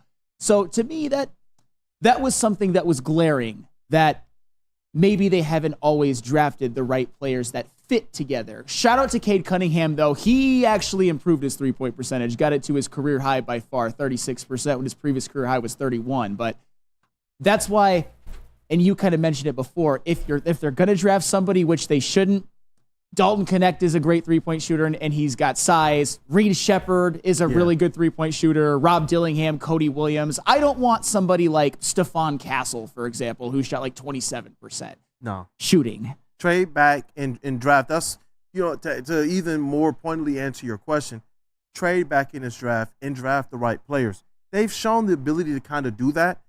The reason why it gets a little bit more exposed is because they haven't put the right veterans on this squad, so the young players are taxed. We talk about looking at some of our other teams playing in roles they shouldn't have. We talk about some of the cornerbacks and some of the secondary players for the Lions the last couple of years playing and being put in positions that they really weren't capable of playing to the proficiency that we want to see. Jared Jacobs. Yeah, that's what I'm talking about. So now you got a bunch of rookies that were asking, run the show, and they weren't those guys. You got Cade, who can do that. You got Duren, who was still trying to figure out how to play as a 6'10", 6'11" guy who, like, literally hit a growth spurt of 7-8 inches in terms of height from high school to his freshman year in college. Yeah. Like, it's a lot going on. And obviously, I saw Shad as well in the chats talking about the selection of Killian Hayes. I'm going to continue to tell you guys this, and I stand even more firmly on it now because of the digging and investigation, sources, confirmed sources within the organization I've talked to. I'm telling you guys, Killian Hayes was like a 2-year project of the Pistons. This wasn't a situation where Troy Weaver was hired literally a month before the draft, pulled up to the draft a month later and said, you know what, let's select Killian Hayes. This was a situation where Killian Hayes was put on the Pistons and the ownership group's radar by Joe Dumars and Will Bynum literally a year and a half before Troy Weaver was ever hired. My thing, I don't care to take up for anybody, especially when the record shows what it shows, but the record doesn't show that this is something that is a one-to-one correlative thing to Troy Weaver. And that's the only reason why I definitely push back on some of the things that people want to see, like, just get rid of Troy. No, like Rod told you guys, this front office has to be figured out at positions well above Troy in terms of scouting the right types of young players. I've liked the young talent. Troy wasn't necessarily one involved with really passing on a lot of the guys that you mentioned, but obviously since he's taken over, there's been some key misses though. Definitely. We got a caller on the line who wants to talk Pistons. We'll get to the schedule right after this, but figured we'd take the caller while we're on this topic. Yeah, and we got the homie Eric. Eric, you on Wake Up Woodward, bro? What's up? What up, though? What up, though, fellas? What up, though, Eric? How's it going, brother? Yeah. Thank you for calling. Man, it's going good. Hey, I just wanted to pick your brain, Kool-Aid, about this whole Pistons president of basketball operations thing. Now, it's been names floated out here, but one name I haven't heard, and I wanted to get your opinion why, is Bob Myers from Golden State, a championship winning GM who knows how to develop, who knows how to structure a team.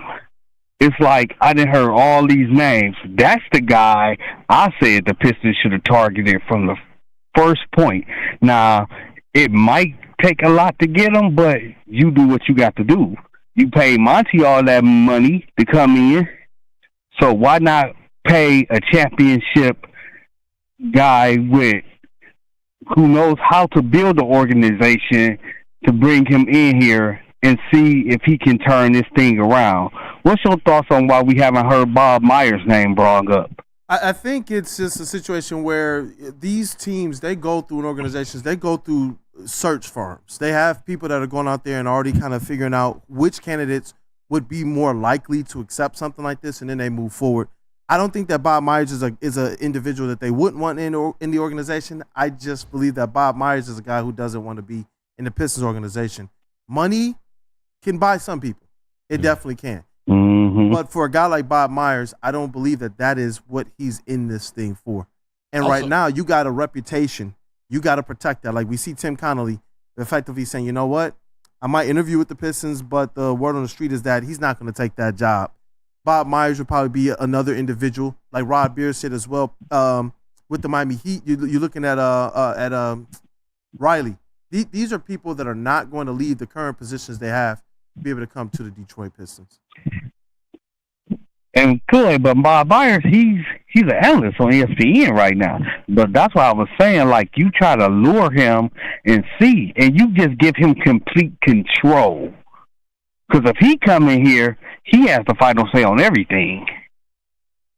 Also, and I tell him, man, cut out for him with the Washington Commanders. Yeah, he's working in the NFL, so I don't think the NBA is an option this year. But I get what you're saying, Eric, for sure. Okay, Kool-Aid, who you think will, if we do get rid of, thank you, sir, if we do get rid of Monty, who would be a coach you would like to see? I loved, honestly, somebody that was from the Monty Williams coaching tree. That's Willie Green with the Pelicans. I really like what he brings to the table. I like the way that he's able to kind of coach up some young players.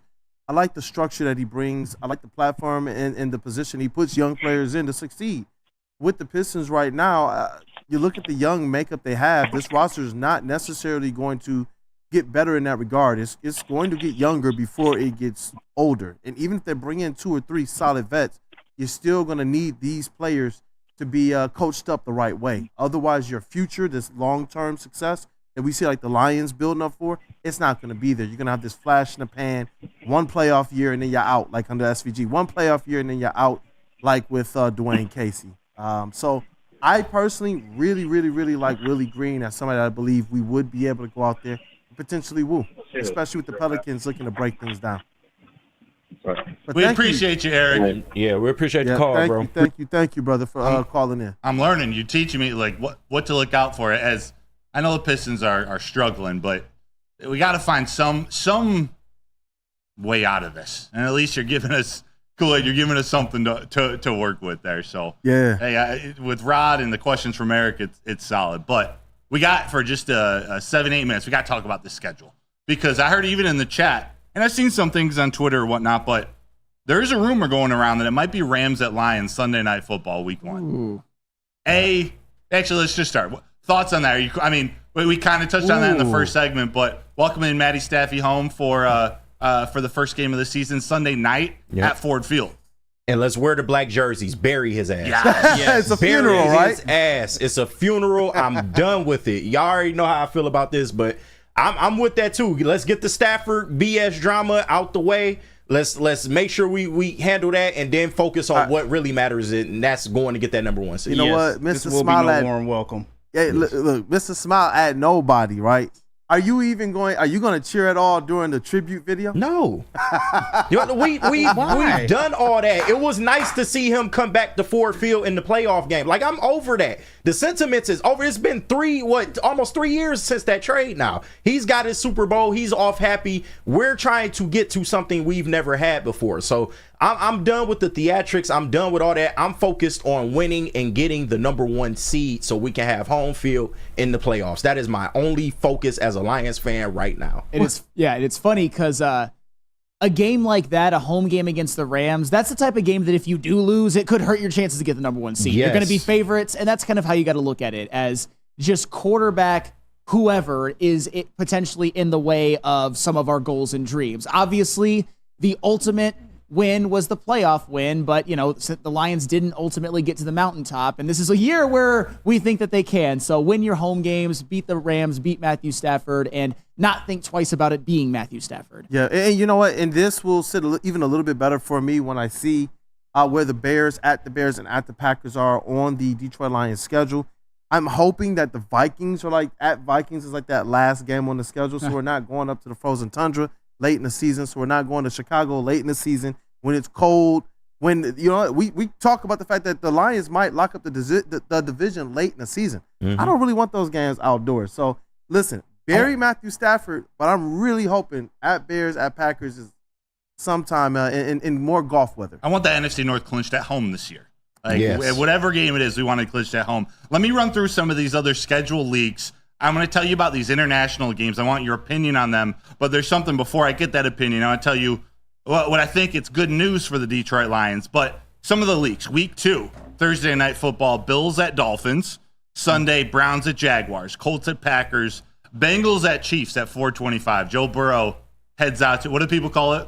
Burrowhead? Burrow. Such Flannel? nonsense. Burrowhead. Flannel, you get your a quick ad lib right here. Nonsense. Absolute nonsense. As Travis Kelce said to that dumbass Cincinnati mayor, know your role and shut your mouth, you jabroni.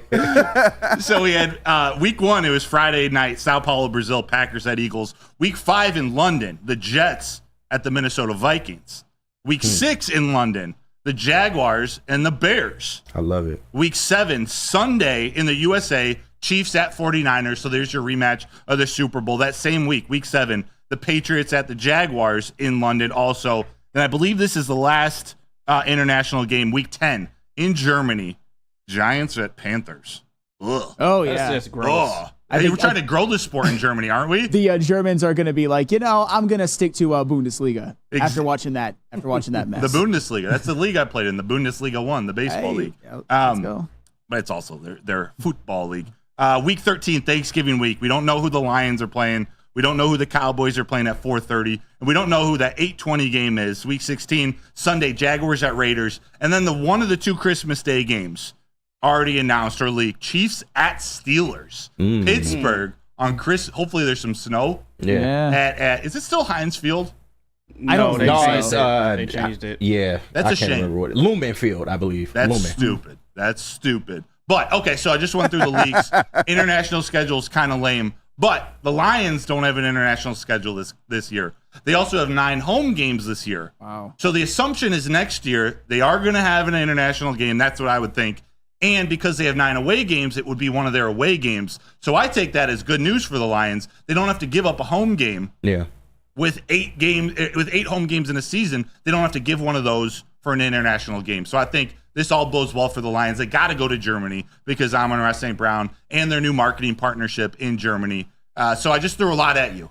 Yeah. Thoughts? What do you think? That's a big deal for the Lions not having to go overseas, and then you hear about back-to-back weeks the Vikings and the it was the Vikings and who else was it? The Jets at the Vikings, Jaguars and Bears. Bears. Okay, yeah, and the Bears they have to.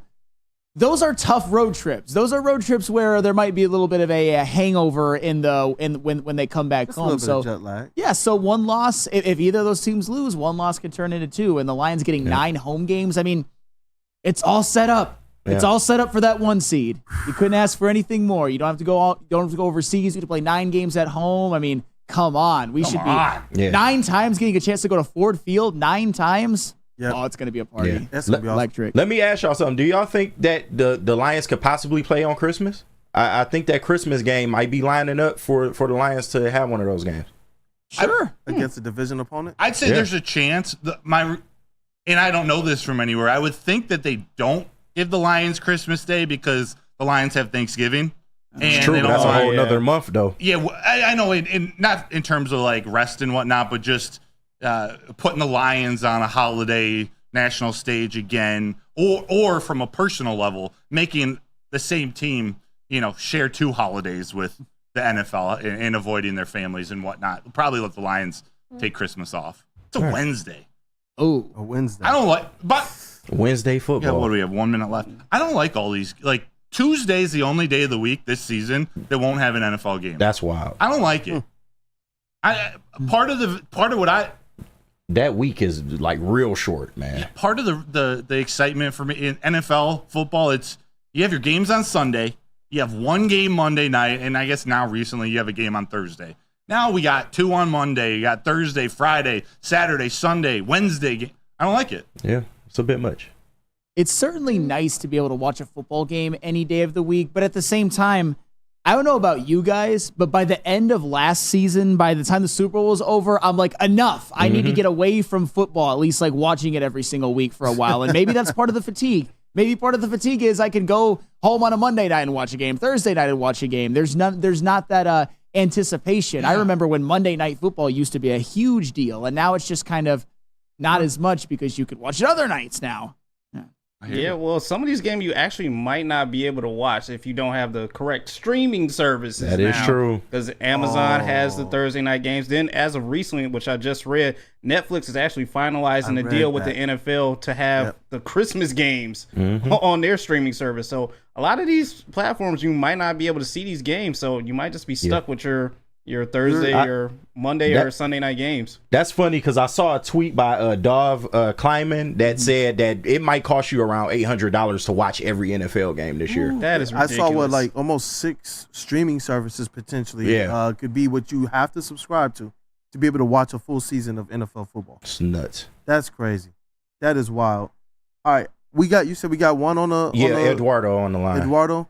Is he okay hanging out until the mailbag? Yeah, I'm sure he is. All right, dope. Because I know we got to get into what's trending, and then we'll open up the phone lines as well for the Feldman Automotive mailbag segment. And y'all, get your mailbag in the chats as well, unless you want to call in.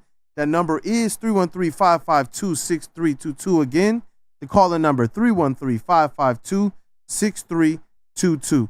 We got any business to handle before we get into what's trending? Soroki's. Yes. Ooh. Soroki's Crispy Chicken and Pizza is taking over Michigan. Locations are popping up all over Metro Detroit, doubling the number of restaurants this year. Known for their quality hand-battered and hand-breaded chicken tenders, sandwiches, and New York-style pizza. Be sure to stop in and try at a mega station near you or go to Sorokis.com.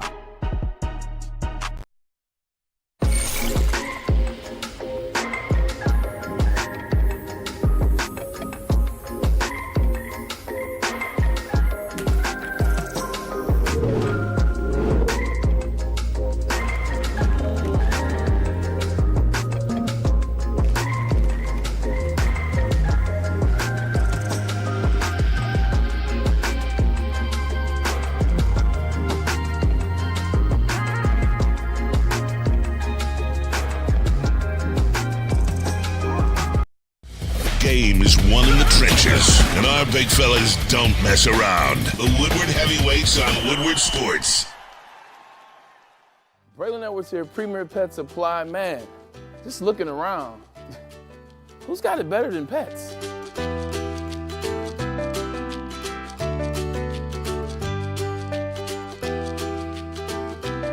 Come on, a baby stroller for Coda?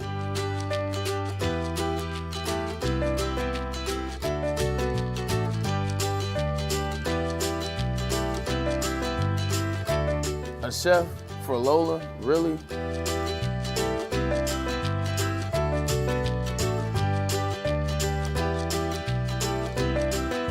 don't have to tell me who the real boss here is. Who's got it better than pets? Nobody, especially here at Premier Pet Supply. For over 30 years and more than 13 locations, Premier Pet Supply has everything that your pet can dream of, and guess what? It's all under one roof. Premier Pet Supply, family owned, operated, and proud to call Metro Detroit home. Check out premierpetsupply.com or scan the QR code today. Who's got it better than pets? Nobody! What up, though, people? Welcome back to Wake Up Woodward. You guys already know it's time for one of the most electrifying segments.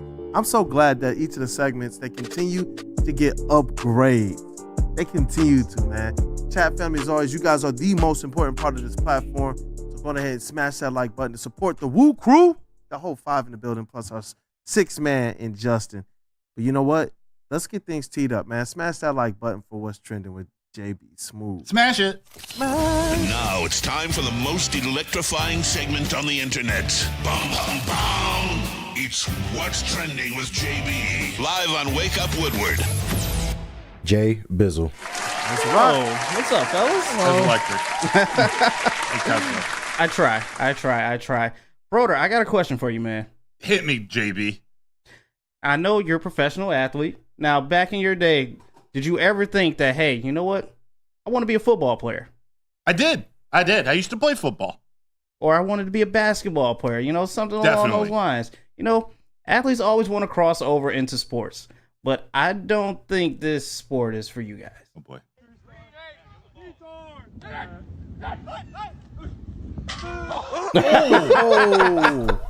Oh my God. This is what happens when Everybody's face, dog. Yeah, I don't think you can handle this sport, man. Ooh, I know that hurt. Bro. Are those pads? Is it locked or something, or is he just? I think he's just weak, man. I don't know. Shit. Bro, do you see his body? He got jarred, bro. That was truck shit. He just got trucked on this one. That was, dude. This is not helping out my case against Stephen A. Smith. I need more. I need more out of the youth of our nation. Shout out POD. Somebody come get y'all sons, man. Yeah.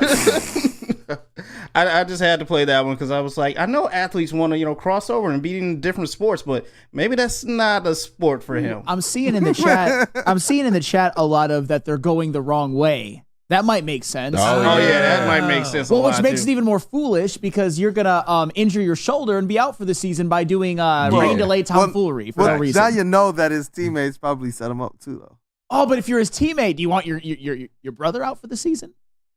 I don't know. I guess I'm a safety chief or something, but don't be doing this type of tomfoolery during our rain delays.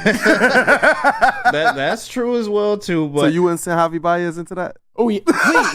Actually, Javi Baez, want to try that? Send him right now. I don't wish injury on anybody, but if it was anybody, it would be him. But I got to play this video for you guys because I don't know how you get faked out this bad. Oh. Stop it. Look that way. That's wild. No, that's the catcher's fault. Do they have crossovers in basketball? That's the catcher's fault. And one. Woo! That's the most elite move I've ever seen in baseball. Really? This is like an and one mixtape for baseball. How did you catch him with the look that way? How? That's the catcher's fault. Why was she... Dude, that is so epic. Right there. Why are you pausing with her? You need to be trying to tag her. Like, I don't understand. Madden rating awareness a 99.999. Yeah. And that catcher is a 68. In that game. Oh, my. That was incredible. That's nuts. Sign her NIL deal coming her way.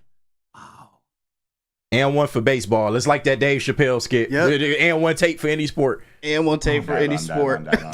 Gee, goodness. Somebody come get your daughter, man. Ryan's reactions. Goodness. How do you get fake like that? You can't in baseball. I don't know. How would you even think of doing something? I mean, Right, shout out that's to the the thing. awareness. Yeah, what do you- Shout out to the awareness. But if you're the catcher, you have to realize you're the one with the power. Right. Why Who are is she pointing to? Why are you pausing? Go tag her. That's You're probably the looking at her scouting like report. looking at her like the Spider-Man. Easily meme. distracted. Like what in Easily the If you run world? too far around, aren't you out of the baseline? Yeah, and I thought that too. I'm like, damn, she went all the way behind her. Like, that's crazy. All right. That, like I said, it was wild. I just had to play that one for you.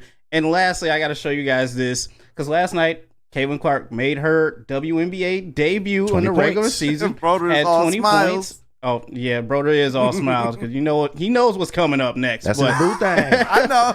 But Caitlin Clark made her debut, had 20 points and 10 turnovers, the league high for the Indiana Fever, which was kind of weird. Double-double. Yeah, but beyond that, the Aces got their rings last night. The Las Vegas Aces opened up these nice, freshly new boxes that they received with these championship rings. Very nice last night. But, Broder, you know what? You're just nasty. You're just nasty, Broder. Oh, what happened? Because you sent me this picture talking about Kelsey having her plums out last night when she came to the arena. Hello, Miss Kelsey. You're just nasty. You're just nasty, man. That laugh, though. Hey, yo. Man, Just nasty, man. Sending me these pictures. And this is wrong. Talk about an outfit to walk into the stadium with. Like, I don't know. I want to make sure I pick my words correctly because I is this what needs to happen? Do I go there? Will this increase the popularity of women's basketball? Well, I don't know see about it in that. a fashion. I'm trying to mean no disrespect. I will say this. Look at his face. No, this is 100% real. I have a wife. I do have a wife. Hey, can't wait for the concert tonight. But anywho, if you saw the draft, the draft, they were dressing like very feminine. Yeah. There weren't like Brittany Griners in there. Yeah, that's all I'm saying. It wasn't sporty. It's Yeah. like they decided, you know what? Let's dress like it's a modern day prom. Yes, and Kelsey, I think Kelsey Plum is just trying to show Darren Waller what he's missing. I keep seeing. He fucked up with that one. He dropped the bag. He fucked up with that one. I keep seeing this on Twitter, like, Darren Waller fumbled. It's like, well, yeah. Probably. I know who won't fumble that. Broder wouldn't fumble that. Hell no. 0 point. No way. That's what happens when you get traded to the G-Man. You get traded to the G-Man, you just start making bad decisions. But you fumbled the bag on this one, Waller. Yeah, I don't know what you did, but legs on her, you man. messed Jesus. up, man. But that's it for what's trending, you guys. Back to you on the desk. It's increasing my interest in the WNBA. Just so we have it on the record, Kelsey Plum? Well, would not? Be careful with the on the record part of this. What was the question? X about it again. Would or would not? Oh, would, for sure. Would you rather? No, big would. Definitely. Would. Like hardwood, right? She's a southpaw. She had to throw the shirt into the stands. Oh, yeah, that was a epic. It's got a Epic. howitzer. Exactly. Oh, Have man. a job, JB. Great job. Good What's job, training with JB Smooth with 8 A's? 8 O's. It's Randy. It's Aziz Ansari skit. Randy with 8 A's. Or That's JB right. Smooth with 8 O's. Great job again, man. It's always epic. I love what's trending. I love the Oh, new yeah. intro as well. Oh, yeah. It's dope. Keep upgrading. Let's keep it going. Guys, smash that like button for what's trending with JB Smooth, as well as we got the Feldman Automotive mailbag on the way. Do we still got some callers? Oh, pack lines. Pack lines. Yes, sir. All right. Let's tee this thing up. Let's take our little ad real quick. We're not going to take a break, but Flannel, will you tell us about Feldman? Feldman Chevrolet, Detroit's #1 Chevy dealer. Since 1996, Feldman Automotive has been driven to provide a fast, convenient, and first-class car buying experience called the Feldman Advantage. With 18 locations, there's a Feldman dealership in your backyard. Visit feldmanauto.com to find the location nearest you. Catch Woodward Sports Network live from Feldman Chevrolet of Novi. I'm not sure when it's next. Probably Wednesday in June sometime. But, Sometime during the month. Sometime during the month. We will be there. Come say hello. Let's rock. Let's get into it. The mailbag presented by Feldman Automotive Group. We will start with the phone lines. And, Broder, you'll be monitoring the chat? Yeah, buddy. Thank you, brother. All right. So, Eduardo been waiting the longest. Eduardo, you on Wake Up one of Woodward, our bro? OGs. What up, though? Hey, good morning, guys. Good morning. Good morning, Eduardo.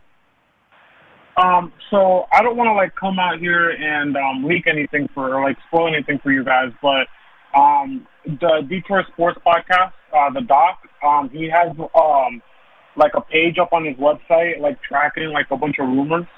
And I just want to point out and say that if what we see is true, one, I am very upset how our schedule plays out, and two, Thanksgiving, in my opinion, is a must-win. Once you see it, then you'll see why. You can tell us. And three, so it's supposed to be Chicago for Thanksgiving and Week 16 in Chicago. Ooh. That's why Thanksgiving is a must-win. And then they also did release that it was going to be the 49ers Week 17 on Monday Night Football. Wow. Yeah. And I plan on being there, of course. I was there for the heartbreak. I was there for the heartbreak in January, and I'm hoping it's not a heartbreak in December.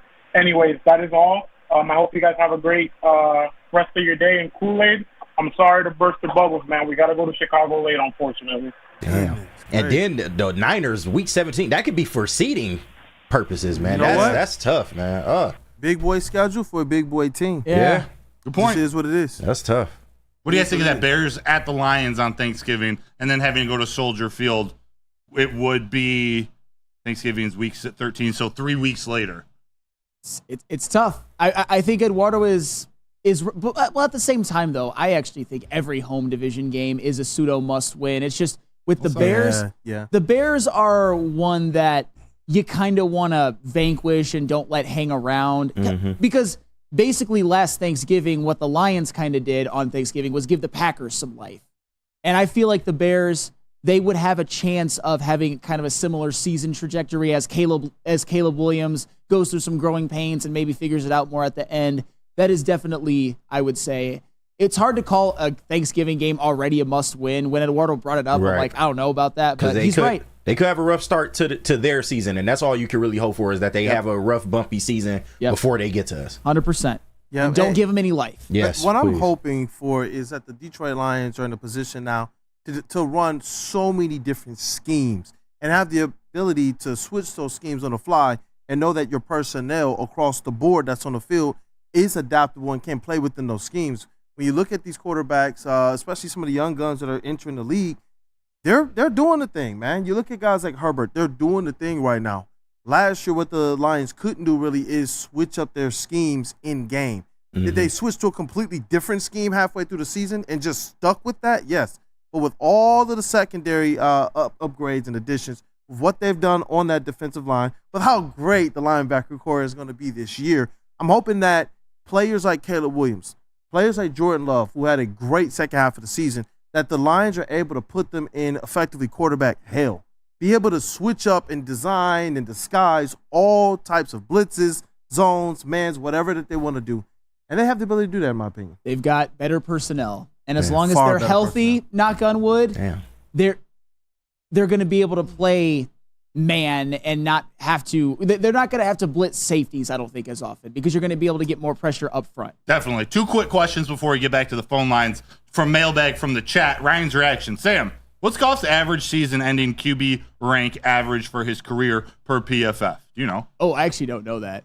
I'll have Bring that it tomorrow. I'll have that for you tomorrow. I will for real because I love me digging into me some PFF. So you gave me a project. Them is his people over there. The second one, real quick, on this similar topic. Mason Leach, mailbag. If the Lions get the Rams at home week 1 and end up losing to a stacked Rams team, but still end up as the number 1 seed in the NFC, would anyone still be upset about that early loss? No. Because we got the ultimate prize of knocking them out of the playoffs. Yeah, facts. My thing with the whole Rams loss is if you lose that game at home, it could hurt you getting the 1 seed. Because obviously, but if they get it anyway, no, not at all. Yeah.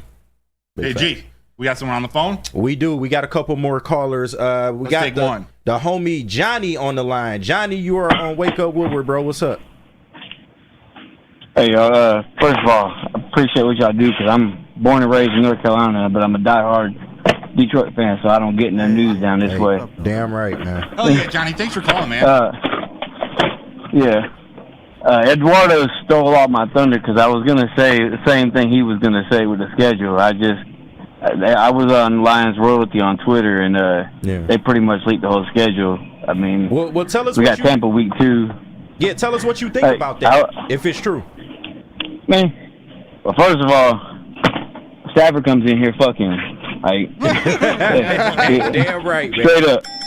Hey, if you ain't wearing, hey, I'm more about the name on the front than the name on the back. So he ain't nobody to me anymore. Yes, sir.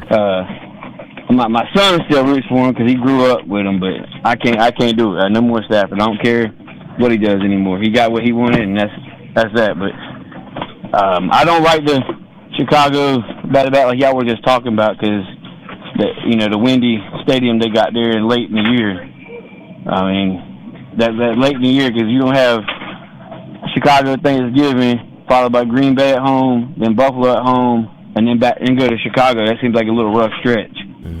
Yeah, man, that's grueling. We appreciate you calling. Thank you for bringing that up. That would be a tough end of the season, no doubt. JB, you got a mailbag question from Mr. JZJ? Yes, I do. He put this in the chat a little bit earlier. Shout out, JZJ. Shout out. He was wondering who were our guys' childhood crush. His was Kelly Kapowski back in the day. So what were your guys' childhood crush? Who wants to go first? I got you. Oh, wait, who? Who wants to go first? Oh, I will. Obangate. Topanga. Who's Obangate? Yeah, no, there was some show when they went to college. There was some Ryan, not Ryan, whoever, Sean. No, the older brother. he was speaking in gibberish or whatever, and he called her Opanga. Topanga Lawrence, that was my childhood crush for sure. I had a lot of them. My top 3, I would say definitely Moesha. Brandy. Yeah. Man, I was obsessed with Brandy back then. So shout out to Brandy, man. What about Jay Kyle from My Wife and Kids, the mom? Can I be honest? That's I think way higher of Tisha her Campbell. than I think the average guy. Like, especially as time went on, man. No, Tisha is nice. She always been nice. Though. Oh yeah. I also Big like time. the English version of Lindsay Lohan in The Parent Trap. Oh, and yeah. just for the record, we're the same age. So when I was 12, she was 12. Before the drugs. Yeah. Before the drugs. Lindsay before the drugs. Wait, who she was driving Herbie. Yeah. Who did you say again? Lindsay Lohan. Oh, you talking about Tom Gorris's homie? They're friends? What? There's a story there. Good Wow, Lord. really? That's why all There's the a story Pistons there. are messed up. Because he invests in films. That's one of the things he does. He invited her to the party. Adult too. film? Remember the car crash he got into sometime back? I won't tell you who actually loaned her that car. So. Ooh. Interesting. You know what? Steve DeYoung, Yeah. Right Show, and you know what? Ashley Banks definitely was one. Ashley. Right Yeah. Show, Ashley, different oh, yeah. person though. For me, Nia Long. Oh, yes. I'm sorry, bro. Oh, yes. On Fresh Prince, watching that as a kid. I mean, come on. Will had the baddies in that show. He did. Nia He Long, did, bro. man. Come on. And he was playing her too for a while. He was playing her, Hey, man. maybe this is controversial. I would take a actress who played Ashley Banks over Nia Long personally. I feel you. Hey, I'm not listen, mad at that. Hey, no one's that's mad at good that. and good. Got to you make can't up lose. your mind. I feel you, but Nia is just black royalty, man. She is, oh my God. She aged like fine wine, man. Yep. It's not bad. Mine, I got to go with the classic here, Miss Amy Jo Johnson. And if you don't know who she is the original Pink Ranger from the Power Rangers. Slow freaking clap, JB. Yeah, she was nice. God, She was nice. man. She was nice, man. Wow. Hey, I mean, Wow. let me chill. Yep. Big Let me fan. chill. As Broder's over here Googling. I think she has a trading card too. I'm gonna find this out. Yep. Nice. When's your birthday, JB? It's actually coming up. It's the 25th. Oh. Yeah. Come on. Wow. Yeah, We'll have to do something what great day for is that. that? Do we got anybody else on those lines? Yeah, It's we a got Saturday. Snoop on the line. Oh, for shizzle. Hey, Snoop, let's go. Hey, Snoop, listen, we got it's your boy Dre right now on the mic. In the sound booth, we got 50 Cent. We got Marshall Mathers in the building. Let's make it hit. Because I'm white. And you got bars. And you know what? And you rock the Detroit hat. MC Let's Broder. All right, but Snoop, you on Wake Up Woodward, bro? What's up with you? Man, what's the deal, dog? What up, though? Shit, I ain't gonna lie. Everybody that called before me kind of just ruined my whole shit. So it's kind of like, you feel me? I'm trying to figure out they are, like. Nah, but I was just gonna. I got two things though. Like one question, one statement. All right. So I would say, regardless of the rumors, leaks, whatever the fuck, who do y'all want week 1? I've been saying for the longest, I either want that at San Fran just because of how the shit ended last year, or if it is gonna be a home game, probably the Rams or the Seahawks. Get that out the way early. So who would y'all want week 1 first? Yeah, well, I mean, it's rumored that we are gonna have the Rams. I'm cool with that. Let's get that Stafford coming home BS out the way so we can focus on what really matters. But I would love to see the 49ers. It's rumored that they're gonna have them late in the year, but that would be my pick personally. I will second that with KG. I will go with Rams at home. I said it before in a previous show, and I'm just going to stick to it. And the fact that it's likely is nice. Yeah. You know what? Take care of the Rams, as KG has consistently said. Bury them. Put on the black uniforms, go out there. Just fizzle out all the noise, and don't let this be, I guess, a story that can pop up later in the season and trip you up. Just go out there and handle your business. And I do believe that there's something to beating a team like the Rams early on in the season that could kind of help to bolster that confidence as you move on. Shout out to you, Snoop. We appreciate the call, man. Okay. And one more thing. Regardless of where we get on Thanksgiving, please do not wear them shitty ass uniforms anymore. Now that we got the new joints in. Yeah. Man, I hate them, bro. Like, come on, dog. We can't. Them dead. You feel me? Them gone. Go ahead, get them out the way. Hey, I feel you, bro. We appreciate the call, Snoop. You know I love those throwbacks. All right, what's up, man? Y'all boys be smooth. Hey, have a you great too, day, bro. Snoop. You know, before we wrap it up, I got to go back to something that Broder said because I wanted to follow up. Jay Kyle? Well, yeah, I mean, I'll follow. I have a wife, but me and my wife watch my wife and kids together when we have dinner. So, like, I think she would approve of that crush, especially since Jay Kyle's on the thicker side, which I like. But anywho, Lindsay, you said Parent Trap British Lindsay Lohan, so you liked Annie but not Hallie. Yes, Annie. That's interesting. Wow. They're the same. I don't know something about that British accent. Oh my God! Let's disregard that she was 12 in that movie. It was something about same age. Yeah, exactly. Same age. Exactly. 89. Lived in 5 decades. I know how to fence and you don't, and I have class and you don't. That was a terrible accent. My goodness, that was a line. That was a line. It was. Oreos and peanut butter, baby. Oh man. Wait. Is that our golden library voice? Mr. Pete Spivey in the studio. What up, though, Pete? Let Pete cook. Bro, Legend. Let Pete cook, man. Hey, let's hey Pete, say hi to the people real quick before we wrap up. Hello, people. You gotta get down further. Right. I don't think he can. That back. Oh, he can't get down. Nothing. There's no mic and there's no headphones. Oh man. Well, you know what? Is that a show, fellas? I think so. Yes, I think so. Take This us has out. been awesome, man. We had Spicy Flannel on the show today. Those darn Tigers, man. They get under your skin, huh? Oh yeah, and by the way, just a little update. And Rack sent this in the chat. Javi Baez in the lineup. Do you know who is getting a day off? Riley Green. And again, Riley Green has struggled a little bit, but again. Yeah, but come on. That's crazy. We got to keep Flannel away from all Tigers news between now and when you have to go to this concert tonight. Is Carpenter playing? Yeah. Okay, good. Yep. Goodness.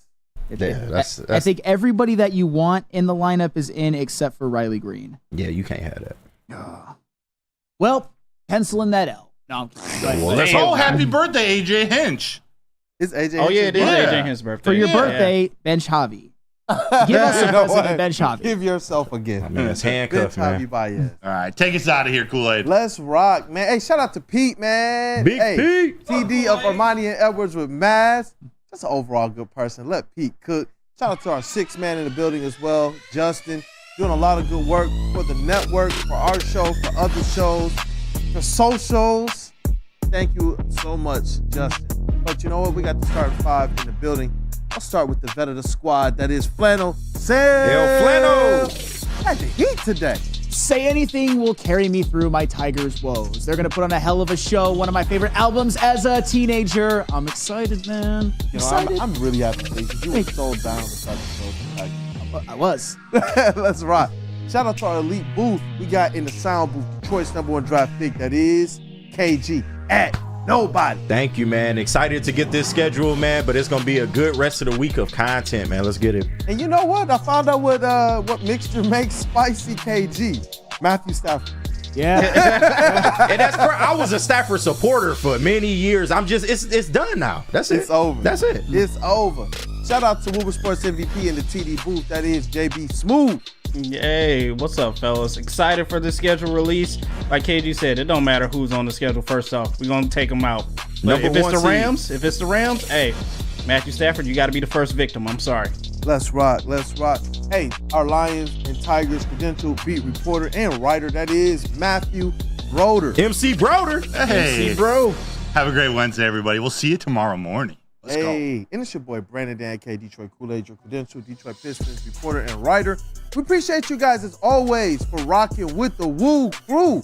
Wake up Woodward. We appreciate it all the time. Every single day we get to do this show, man. So guys, smash that like button on your way out. If you already have, then encourage someone else to do the same and share this, post this, text it to somebody, DM it to somebody. Support the crew as you guys always do. Have a great day. Gonna wake up Woodward, y'all.